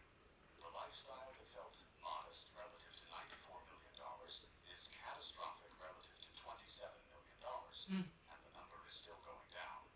You try to cut. You sell the vacation house at a loss. You let the personal assistant go. You reduce the security to a system rather than a person. You cancel the memberships. Each cut feels like retreat. Each cut also feels like nowhere near enough. The foundation has problems. The director you hired 3 years ago made commitments on your behalf that you didn't authorize. Grants, multi-year pledges, a building renovation at a nonprofit that expects a second installment. Your attorney is now managing the foundation alongside 3 other active litigations. He bills you $22,000 in March alone. The IRS sends a letter. My love. An audit. A real estate transaction from 2 years ago was structured in a way that your accountant said was fine, and the IRS says was not fine. The difference between those 2 positions costs $1.8 million, plus interest plus penalties. You fire the accountant, the new one finds more problems. Level 10. The after 7 years since a Thursday night at a pharmacy. Bro's cooked. Bro's cooked. The money is gone. Not mostly gone. Not nearly gone. Gone. The last $4 million went to the IRS settlement, to attorney fees, to the short sale of the house where you lived for 4 years, to debts that accumulated in the final 18 months when the accounts were draining, and you couldn't stop the structural costs fast enough to matter. You sold everything on the way down. The cars, the watches, the furniture, the art you bought because someone told you it was an investment. You sold it all at fractions of what you paid. Because desperate selling is different from patient selling. And you were desperate, and the buyers knew it. You rent an apartment now. 2 bedrooms. $1,150 a month. It is smaller than the apartment you had before the ticket. The ceilings are low. The parking is on the street. There is no radiator problem because there is no radiator. Just electric baseboards that run up the utility bill in February. You work at a logistics company. Coordinator role? $47,000 a year? You got it because a contact of Richard's made a call. Richard, who you still talk to occasionally, who no longer charges you because there is nothing left to bill, who you think of as something between an attorney and a confessor. He made the call. You got the interview. You wore the suit you kept. One suit, the good one, held back when you sold everything else because something told you to keep it. You are 41 years old. Your mother's house is paid off.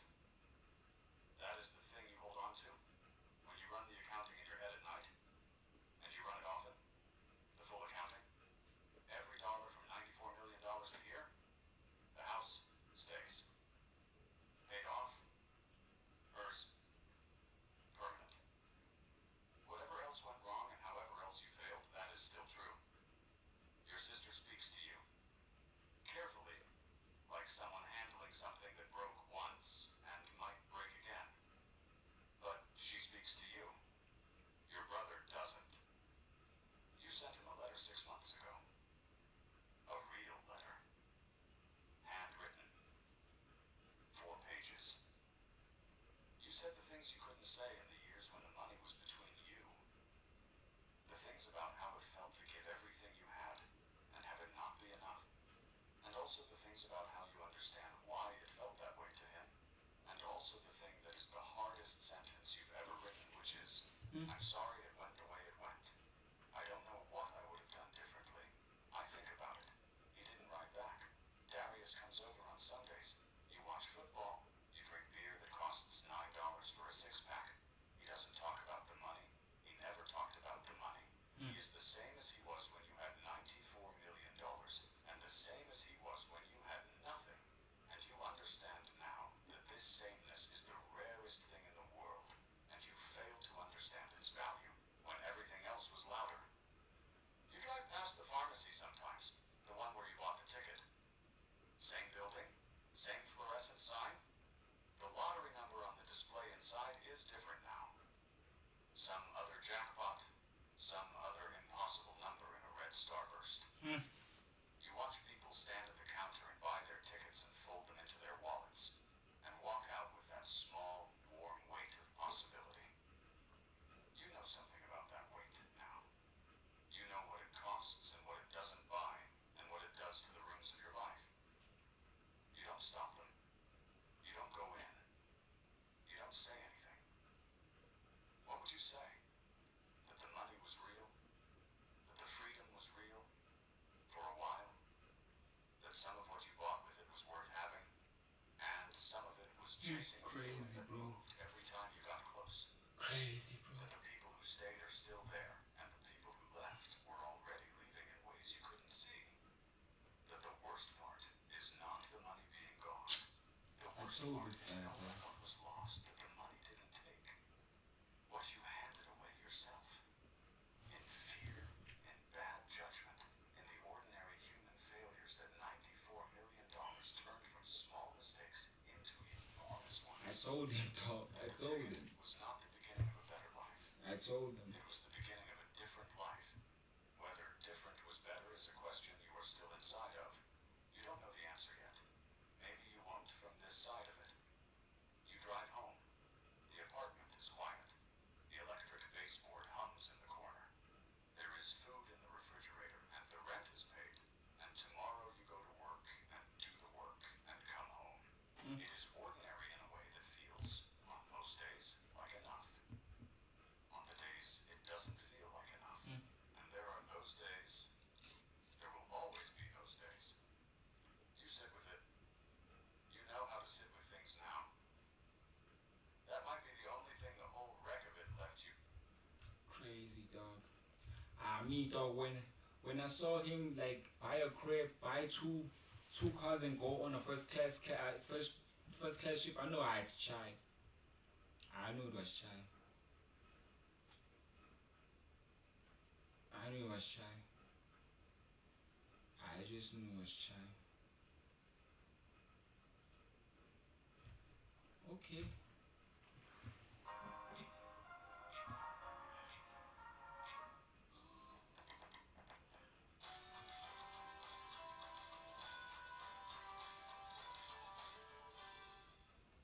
The moment you tell someone you've saved $100,000, you have permanently changed the price of every single thing in your relationship with that person. Not in a vague, metaphorical sense, in a real, measurable, behavioral sense.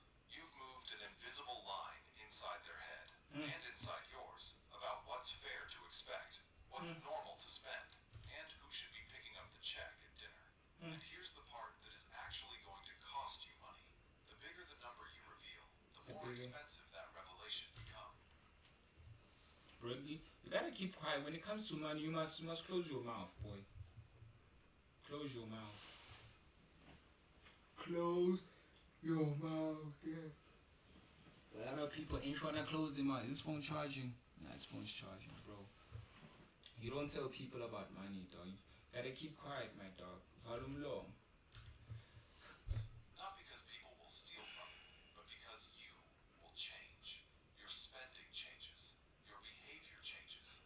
Your identity changes. And most people don't feel it happening until they look at their portfolio a decade later and wonder where the compounding went. This video is about the mechanics of that disappearing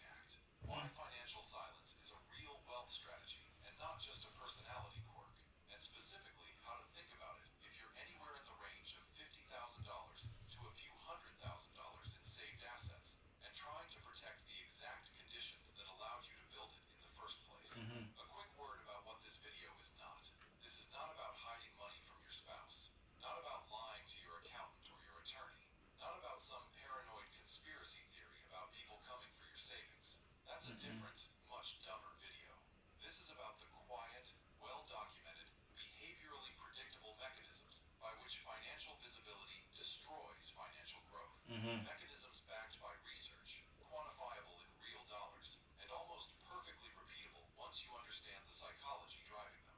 My name is Andy, and on Andy Explains Money, I spend way too much time thinking about the invisible forces that quietly drain the portfolios of people who are doing almost everything right. Today, I'm going to show you the exact dollar cost of letting people know your number, introduce you to someone whose financial position got exposed at the worst possible moment, and walk you through a framework for protecting the one asset that almost nobody in personal finance talks about, your financial silence. By the end of this video, you're going to understand why the biggest threat to your wealth isn't a bad investment or a market crash. Open in It's your a mouth. single sentence at a dinner table that you can never take back. I want you to hold one image in your mind for this entire video because it explains things that spreadsheets alone cannot touch. There's an old saying in the submarine corps, going back to at least World War II. The idea is simple. A submarine is most effective and most survivable when nobody knows where it is. It does its best work in the dark, under pressure, invisible to everything on the surface. The moment it surfaces, the moment it makes a sound that registers on someone's sonar, it becomes a target. Everything that made it powerful, the stealth, the freedom of movement, the ability to operate on its own terms, evaporates instantly. Your wealth is a submarine. It compounds in the dark. It builds options you don't have to explain to anyone. It creates freedom precisely because it's invisible. And the moment you let the wrong people see the blip on the radar, everything gets harder, more expensive, and significantly less free. I'm going to come back to that image throughout this video because it's the most accurate metaphor I've ever found for how wealth actually works in a social environment. Let me start with a number that should stop you cold because it sets the stage for everything that follows. According to a 2023 Charles Schwab survey, 61% of Americans report living paycheck to paycheck. Now hold on before you dismiss that as a wages problem or a cost of living problem. Because according to Oh, Charles Schwab. Charles Schwab is the guy who was running like he was the CEO of like the biggest steel company. I know my shit, y'all. I'm about this life. report from the same year, 36% of people earning over $100,000 a year also report living paycheck to paycheck. 1 in 3 six-figure earners cannot absorb a single month of lost income. That is not a math problem. That is not a wages problem. That is a visibility problem. They reached a certain income level. They let the people around them see it, and then they had to maintain it. The conventional term for this is lifestyle creep, but I've always thought that name was misleading. Creep implies something slow, subtle, barely noticeable. What's actually happening is more mechanical than that. Think of it as a ratchet. Every time you make a visible financial upgrade, the new car, the nicer apartment, the restaurant where the appetizers cost $28, you click the ratchet one notch forward. And here's what a ratchet does that a dial doesn't. It only goes in one direction. You can escalate. You cannot de-escalate without friction, without someone noticing, without a conversation you didn't plan on having. Think about what that means structurally. You have set a floor, and that floor is not enforced by your budget. It's enforced by the people who watched you set it. The dinner where you grabbed the check for the table, the vacation you posted, the watch someone noticed on your wrist, the apartment your friends have been inside. Every single one of those moments is a small, informal social contract. This is who I am now. This is my level. And contracts have enforcement mechanisms. Yours will too. You just won't see them until you try to renegotiate. Let me tell you about a guy I'll call Derek. Derek is a mid-level software engineer at a tech firm in Austin. Makes about $140,000 a year. Around 2019, he gets serious about his finances. Maxes his 401k, builds a real 6-month emergency fund, starts moving money into index funds every month. Nothing fancy. Boring, consistent, compound interest maximizing behavior. He's doing it exactly right. And then he makes one mistake. He tells his college friends. Not obnoxiously, he's genuinely excited. He's the first person in his family to make real income. He never had money growing up. He's proud of what he's built. At a birthday dinner, after a couple of beers, he mentions he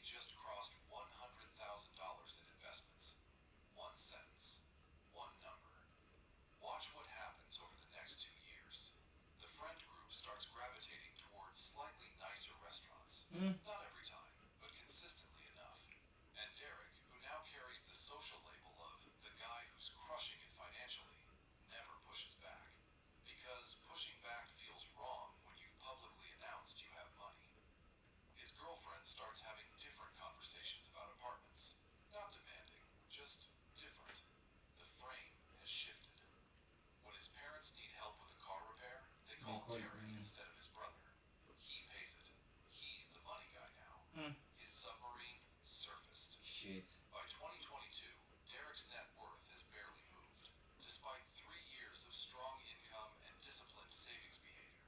Not because anyone robbed him, because the identity he publicly created required maintenance fees that didn't show up on any invoice. They were in the air, in every spending decision, in the background of every conversation about where to eat, where to stay, who should handle this, who should cover that.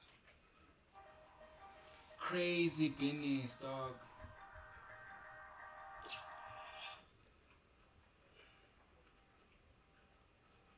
Slow melting. Here's the reversal I want you to sit with. You think the problem is that people will ask you for money. That's real, and it happens. But that is the smaller problem.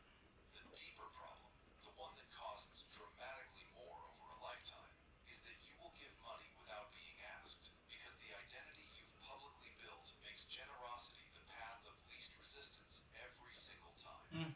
Not because you're weak, because you're responding to social incentives exactly the way a rational human being responds when they've created a situation that punishes saying no. Derek isn't undisciplined.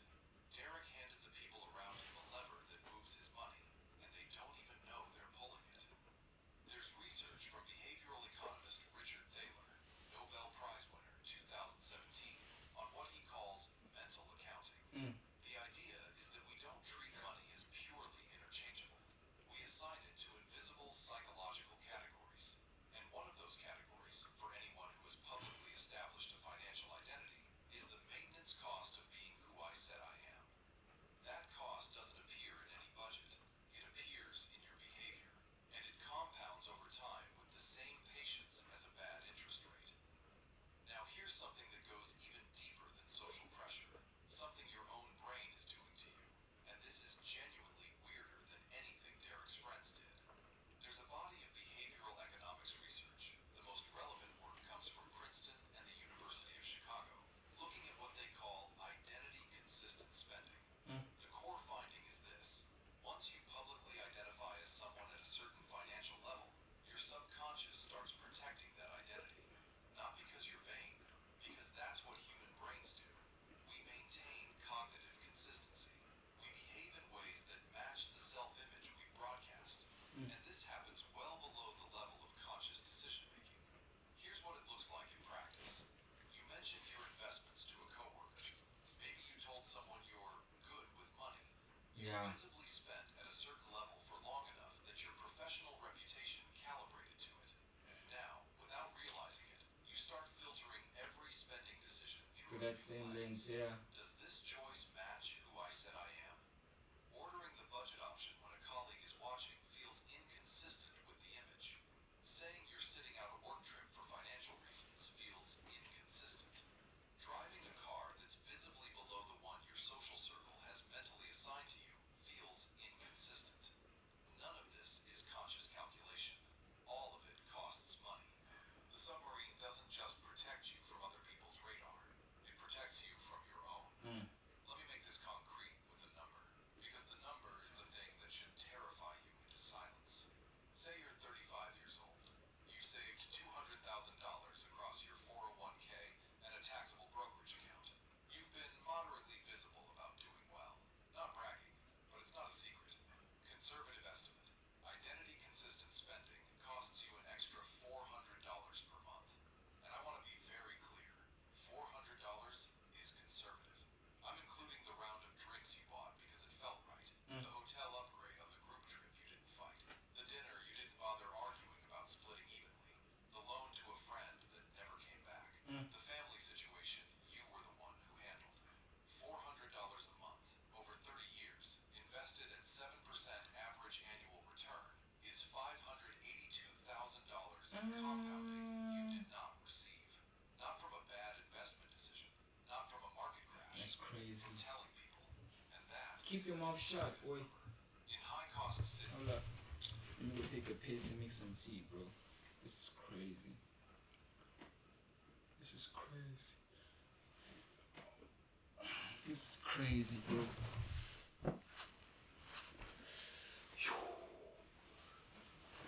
Sure. This is the reason why rappers go broke, most. This is the reason why they go broke. Because They try to keep up with an image that they themselves have built up. Shit, bro. Shit.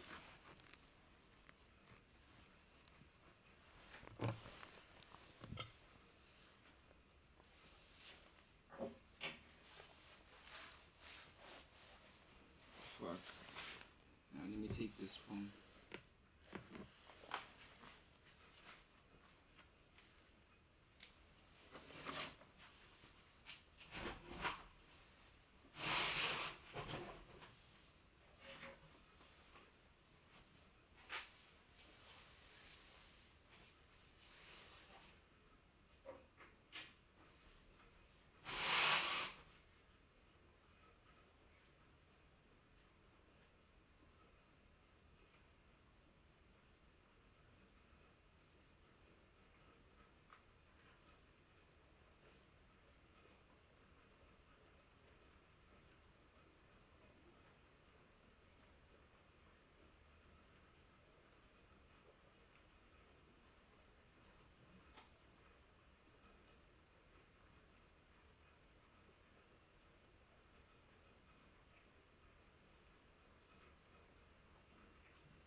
Yes, I'm back, y'all.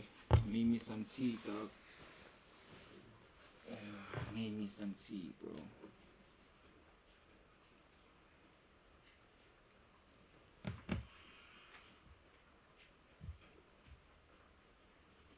Ultimately, you gotta do this shit on yourself.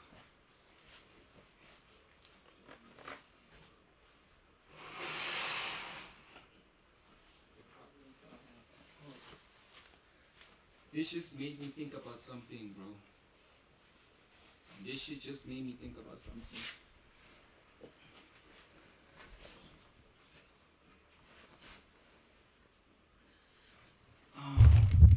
This made me think about something, you know what I'm saying, bro? One of my friends, like saying, dog, he has suggested that we go and shoot some music video in PTA.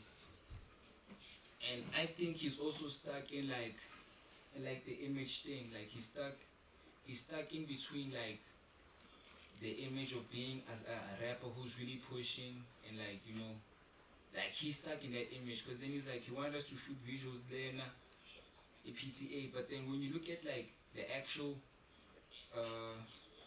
what you gonna call this, bro, like, but when we look at the actual thing, bro, like it makes no sense to shoot in PTA. When you look at the actual like the cost, like, bro, like it makes no sense though to shoot a music video in PTA. Like it makes no sense. Like the money we're gonna spend just for the image, that's insane, dog, and the return is not enough, you know what I'm saying? So like that's the whole thing. But yeah, like this is very eye-opening, bro. Nah, I'ma just stay shooting my music videos here, bro. I'ma not try to look rich or anything, cause yeah, once we do that, it's chai. And that's the big push. Yeah, rappers must look like this. Rappers must. Nah, this issue, bro. You are cool. In professional environments where But it's all love to my homie.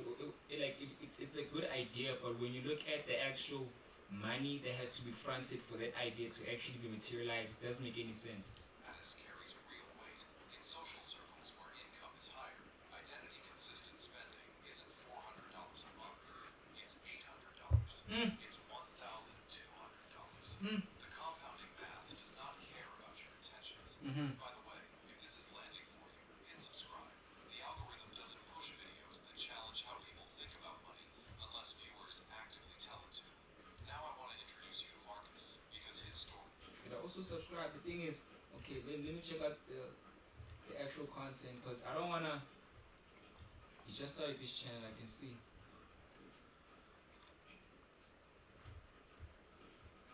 Yeah, but this is a channel I think I'ma regularly come back to just to learn about the finances and shit. I'ma add it. month. It's $800. It's $1,200. Shout out, just get them subs up. Does not care about your intentions. By the way, if this is landing for you, hit subscribe. The algorithm doesn't push videos that challenge how people think about money unless viewers actively tell it to. Now I want to introduce you to Marcus, because his story is close to a perfect illustration of what happens when the submarine surfaces at the worst possible moment. Marcus is a top producer at his company, consistent earner, somewhere between $90,000 and $120,000 for most of his career.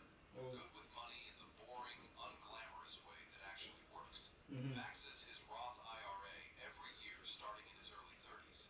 Drives a used Honda Accord, not because he can't afford something better, but because he genuinely doesn't care what his car communicates to the world. Bought a house well below what the bank approved him for. By his mid-40s, Marcus has roughly $450,000 in invested assets. Not a millionaire, but heading there with real momentum.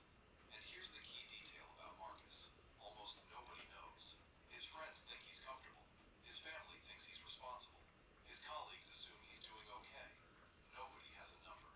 His submarine is completely submerged, deep, silent, compounding quietly at the Nobody dark. has a Then number, his thing. father dies, and in settling the estate, finances have to be disclosed among the siblings. Suddenly, Marcus's number is visible to his three brothers and sisters. Not because he chose to reveal it, because legal and financial processes required transparency. I'll come back to what happened next, because it's textbook. But first, I need to explain the mechanism that makes everything Marcus experienced both predictable and almost impossible to resist once it starts. It's called the Diderot effect, and it has Diderot effect. What's since that? 1772, but it almost never comes up in personal finance content. Denis Diderot was an 18th century French philosopher. What I know about the is it Pareto distribution effects. I know that 80% of your results come from 20% of like your, like let's say like you're an artist, like 80% of your success is gonna come like late in your career, like trust me. So once you start, like that's like when most are like, but between those times though, 20%, 80% of your efforts is gonna contribute to like 20%, then 80% of your efforts gonna come in like the later 20, like I mean I know the shit. First Let me modern listen. encyclopedia. He was one of the primary intellectual architects of the Enlightenment. He was also, for essentially his entire adult life, broke. In 1765, Catherine the Great of Russia, an admirer of his work, purchased his personal library for 15,000 livres, significant money at the time.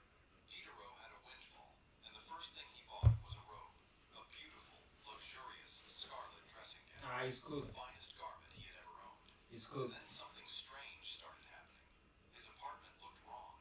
The robe was too magnificent for the furniture around it. He needed a new writing desk, one that matched the robe's quality. The new desk made the curtains look dated. New curtains made the rug look threadbare. God The new damn. rug made the wall art look cheap. God New damn. art revealed the sculptures were embarrassing. Within a single year, Diderot had completely refurnished his entire apartment and was nearly destitute again, despite starting with a windfall he had never expected to have. He wrote about it in a melancholy, self-aware essay called Regrets on Parting with My Old Dressing Gown. His observation was that the robe had an imperious air, which made everything else look out of place. Diderot understood the mechanism perfectly. He described it with precision, and then he kept doing it anyway, because that's how powerful the pull is. Here's what the Diderot effect has to do with financial silence. The effect doesn't require you to spend recklessly. It requires you to become visible at a new level. Once people can see your robe, your new car, your renovation, It's the child. vacation you posted, the restaurant you apparently frequent now, they recalibrate everything else they know about you against that new baseline, and you feel the pressure to maintain consistency across the entire picture. One upgrade expands the surface area of your life that needs to be maintained. A nice car requires nice-looking everything around the car. A nice apartment requires nice-looking everything Inside. the apartment. Each step up doesn't cost what it costs. It costs the entire ecosystem that has to be rebuilt around it. A 2014 study in the Journal of Consumer Psychology found that people who made one visible luxury purchase were 47% more likely to make a second, unrelated luxury purchase within 30 days. Not because they suddenly had more money. That makes sense. That makes sense. That makes sense. Because the first purchase changed their spending identity, and the second was an attempt to make the visible picture Consistent.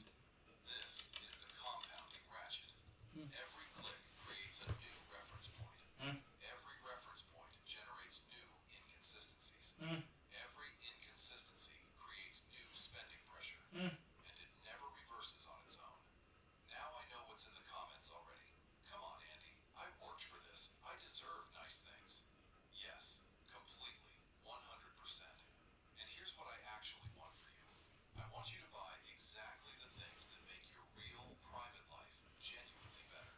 I want you to spend on what actually moves the needle for your quality of life in ways you experience, not in ways other people observe. What I don't want, and what the data says will cost you hundreds of thousands of dollars, is spending as signal.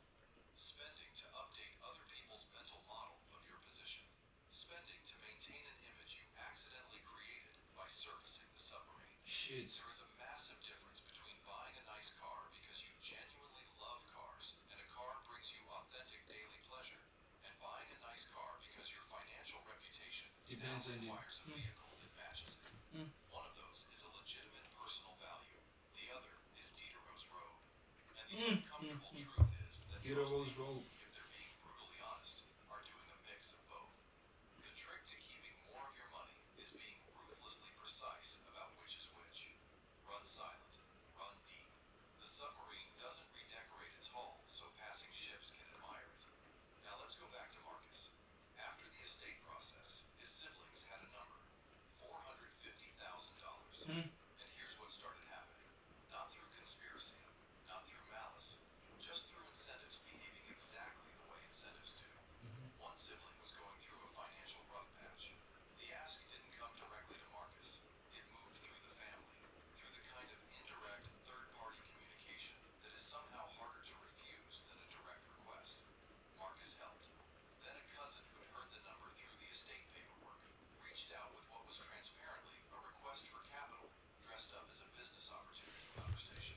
bro, like, oh, bro, like once you start getting money, all of a sudden everybody's a business idea.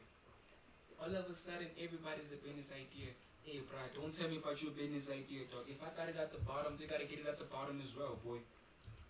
Marcus's mother, now a widow dealing with new expenses, started assuming Marcus would handle certain costs because, and this is a direct quote, "You're the one who set up, not demanding, assuming," which is somehow more difficult to push back against than a demand.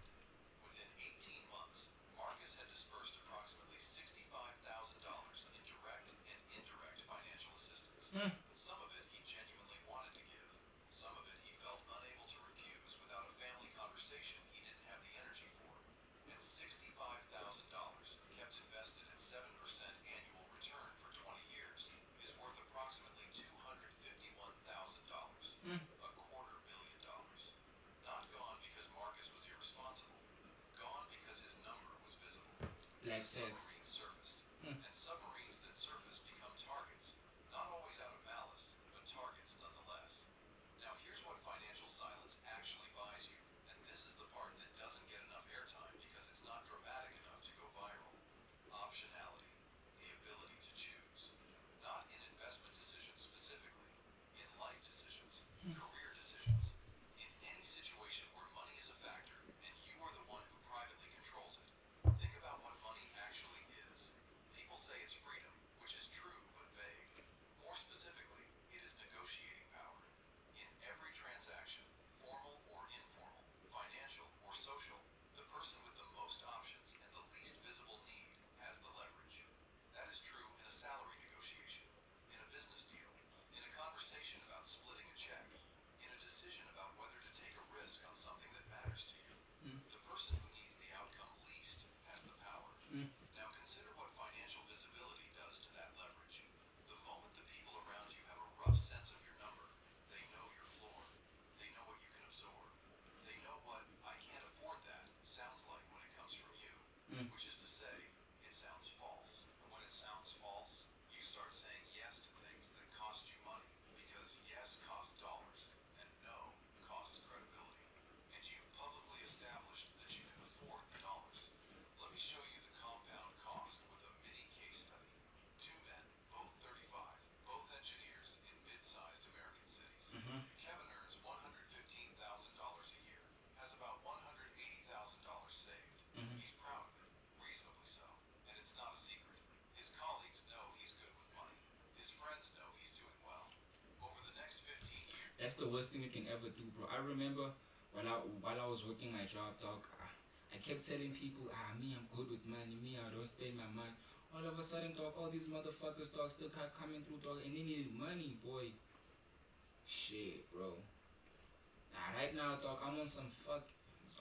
I don't want to say this on YouTube. Right now, I'm on some F everybody, boy. Like, bro, like, I ain't finna give y'all niggas shit. Like, I don't even care no more. I don't even care, bro. I don't even care how they view me. I ain't finna get them shit, bro.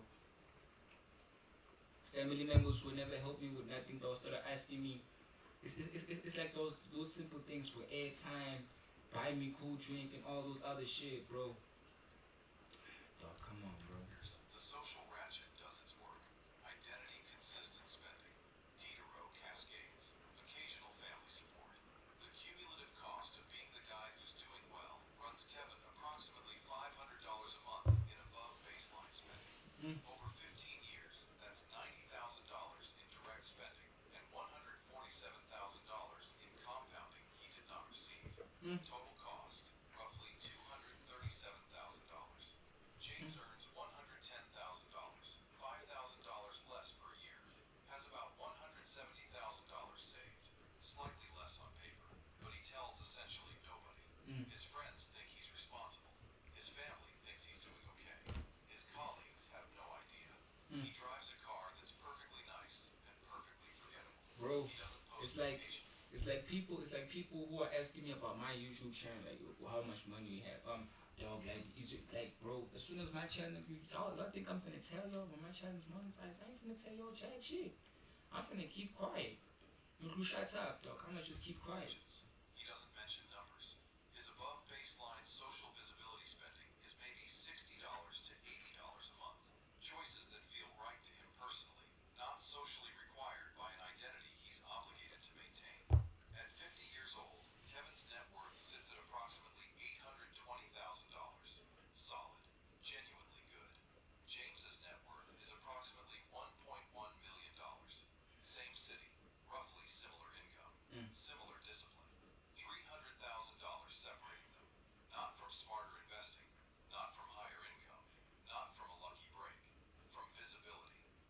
surfaced. James didn't. And here's the part of James's story I want you to sit with. At 50, James gets a call about a position at a startup. Half his current salary. Equity that may or may not be worth something. Work he actually finds meaningful. Kevin cannot take that call. Sorry? He has a lifestyle floor that requires his income. He has people around him calibrated to a standard. He has implicit financial commitments, not contractual, not formal, but absolutely real, that depend on him maintaining his earning level. James takes the meeting, does the math in private, looks at his submarine, quiet, deep, fully operational, and says yes, because nobody knows what he's built, because his optionality is intact. If you want to learn how to master using AI, don't watch YouTube videos. Why? There's too much information on it. Because the submarine never surfaced. That is what financial silence actually buys you. Not the absence of spending, not austerity, not deprivation. The preservation of the ability to say yes when it matters and no when it doesn't. On your terms, in private, without a negotiation you didn't ask for. Run silent, run deep. Here are the three things that actually matter coming out of this video. Not spend less, not make a budget. These are specific to the silent strategy. First, audit your financial visibility. Not your spending, your visibility. Think through the last 12 months. What have you said, posted, mentioned, or implied about your financial position to the people in your regular life? What does your lifestyle signal about your income to someone observing you from the outside? What number would a reasonable person assign to you based on what they've seen? If the answer is pretty accurate, or they have a rough idea, you've surfaced. The immediate work is to stop adding data points. No more updates. No more visible upgrades that recalibrate people's sense of your position. You can't undo what's already visible, but you can stop making the picture clearer. Let the submarine begin its descent. It takes longer than surfacing, but it works. Second, decouple your financial milestones from your social identity. This is genuinely difficult because it cuts against something that feels earned. When you hit $100,000 for the first time, when you cross $250,000, when you hit $500,000, the instinct is to tell someone. Don't It tell no feels like one. an achievement that deserves acknowledgement, and it is. But here's the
happens a lot, man. But yeah, man, you shouldn't tell people, dog, that you're making money. That's like one of the worst. One of the worst things you can ever do to yourself, bro. That's one of the worst things you could ever do to yourself, bro. Don't do that, bro. Like, don't do that. DDG is live streaming. Sonabil is live streaming. Fiend is live streaming. The biggest one out here. You know what I'm saying, guys?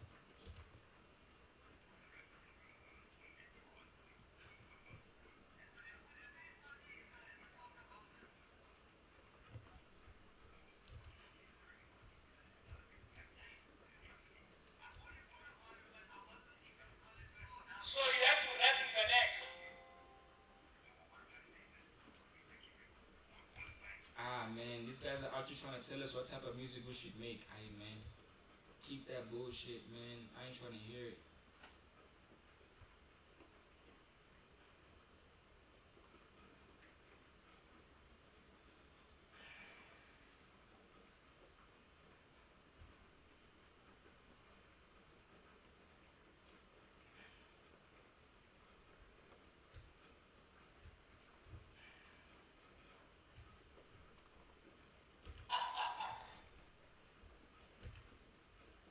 Once family knows you got cheese, it's chai. Look at DDG, dog. Submarine surface, dog, is cooked.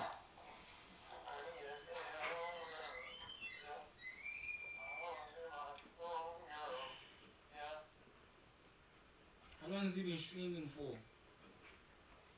7 hours.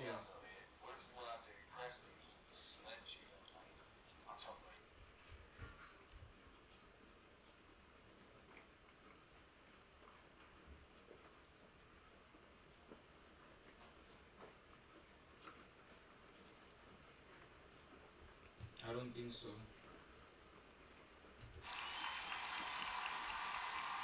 Hey y'all, for clicking the video. Aye, another Jake hater.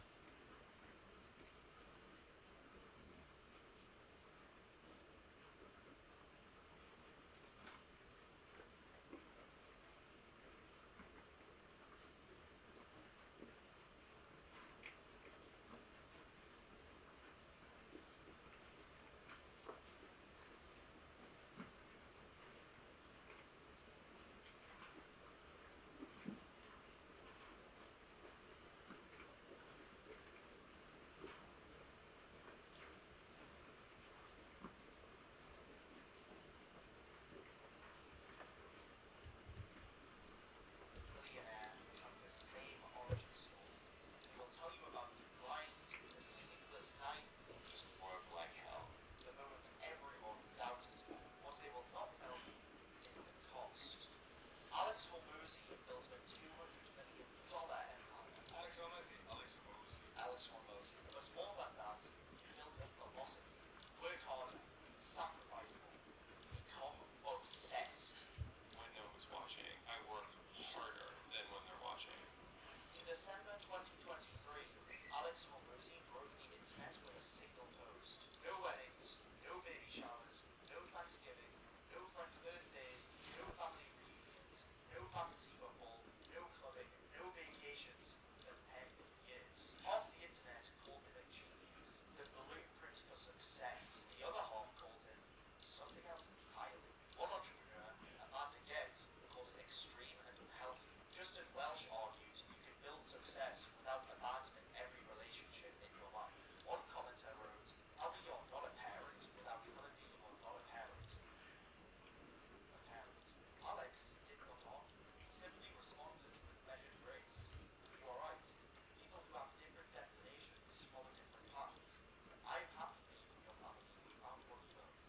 Congrats on the amazing success. Keep on. So, which is it? Is obsession the price of greatness? Or is it just the lie we tell ourselves to justify what we have lost along the way? Think of it like a scale.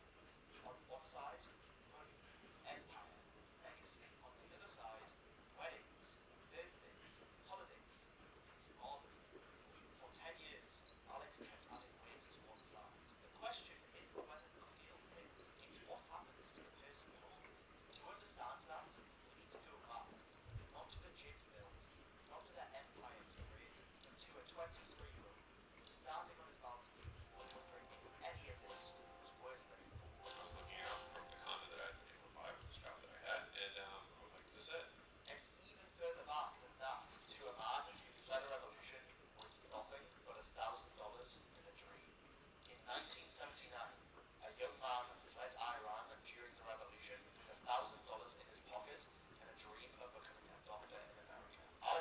father arrived in the United States during one of the most turbulent periods in Iranian history. He had given up everything, his home, his family, his entire world, all for the promise of a better life. He failed medical school twice. The first time, he did not speak the language. The second time, he learned organic chemistry in a foreign alphabet. The dream that carried him across an ocean crumbled in his hands, so he pivoted, worked as a technician for 2 years, earning barely above minimum wage. His degree meant nothing to him. He scraped by, he survived, and when his son Alex was born, he made him a silent promise. You will do better than me. You will succeed where I failed. You will make all of this sacrifice to mean something. That very promise became a prescription. The message burned.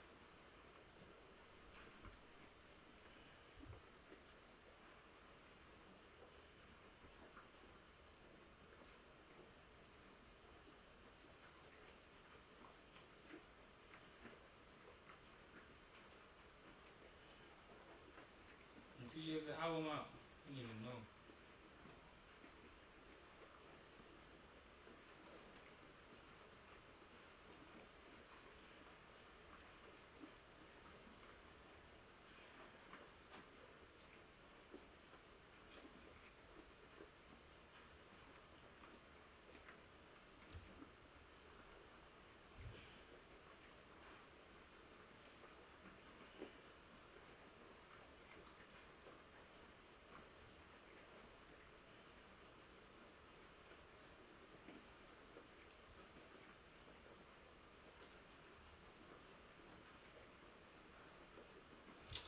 Zinsha Zikin. This guy is the greatest when it comes to like concept albums, boy. Nobody does it better than Jaden Smith, boy. No one does it better than Jaden Smith, boy. Okay, besides Tyler the Creator, also ASAP. I wouldn't say Drake. J. Cole's concepts for albums are great, but like, okay, let's see which one of J. Cole's concept albums were dope. I'd say 2014 Forest Hills Drive was a dope concept. I'd say KOD was a great concept. Fuck. You, just you, building your app. On base. What the fuck is this? Describe it. And it's real. What the fuck is this? On top, Gates 20. I just finished reading this memoir on Bill Gates, written by Bill Gates, of course, because it's a memoir, and I'm just completely amazed by what is in this book. And after reading it, I sort of have an idea of what it is that makes Bill Gates an absolute work machine. For those who may have been living under a rock for the past 50 years, Bill Gates is the founder of Microsoft, which completely took over the software market, so much so that the government had to go and break it up. He is also the founder of the Gates Foundation, which has given away over $100 billion, and he is currently working with multiple companies on solutions to end the world hunger. But I think what's so different about Bill Gates, what makes him so different from everyone else, is really in his youth. Even as a kid, this guy was a complete workaholic, constantly spending not days, but full weeks on software. I mean, the guy built one of the most dominant companies in all of human history. So what I did was I took Da da da da da da da da da.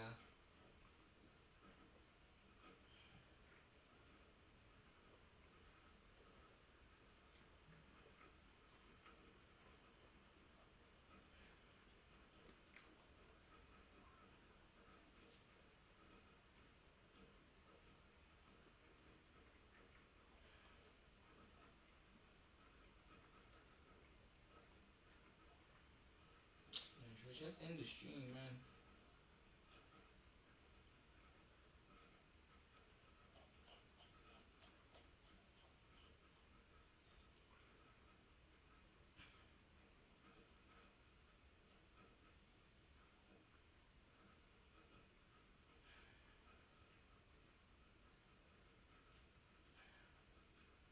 Oh, you guys are mad. You hate Jordan Peterson.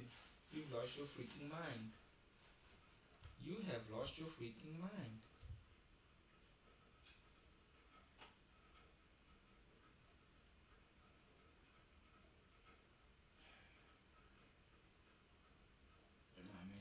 probably should end the stream, bro. Call it a day.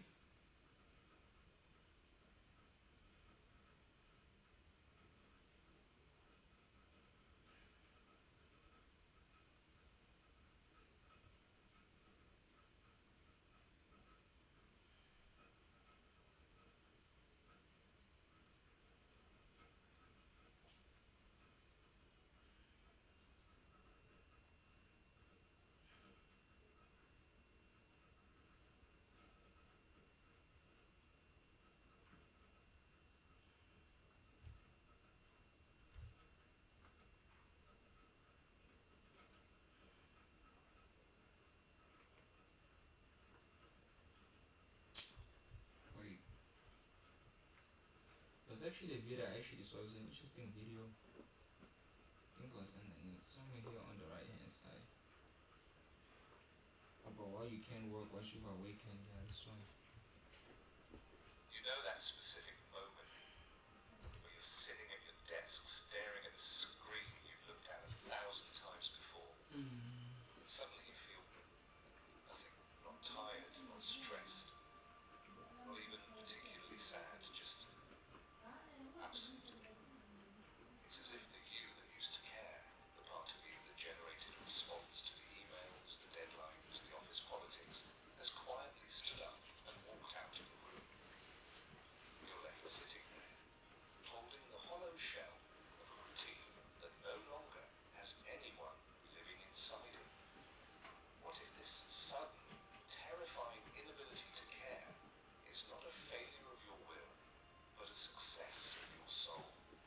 For real. What if your body is finally refusing to participate in a lie you've been telling yourself for years? We've been taught that motivation is the only sign of a healthy mind, but today we're going to explore a different perspective.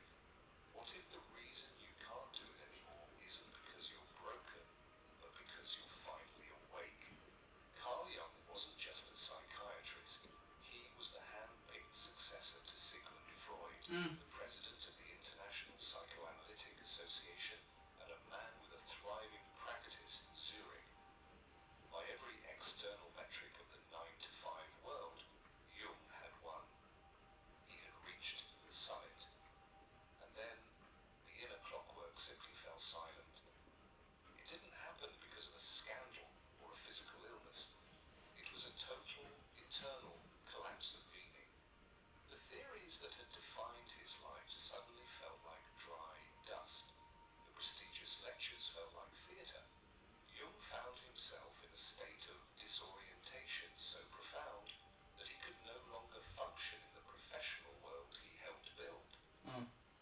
He retreated to his home on the shores of Lake Zurich. And there, the most brilliant mind in Europe began doing something baffling.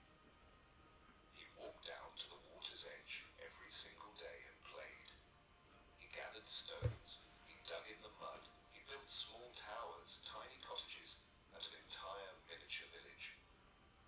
To his colleagues and peers, this was the tragic end of a legend. They wrote letters of concern, whispering about a nervous breakdown. After all, what else do you call a grown man a man of science, spending his afternoons building sandcastles while his career turns to ash? But Jung wasn't losing his mind. He was having what he later called his confrontation with the unconscious. He realized that for decades he had been living a rational life, a life of roles, titles, and intellectual structures. But that rational life had become a prison that excluded his soul. Yo, let's just close off the Building stream, stone gang. towers, he was bypassing. Let's close off the stream, gang. I'm gonna watch this video in the silence. I'm gonna watch this video alone, man. Shout out, y'all. But I'm gonna catch y'all tomorrow with another stream, man. It's been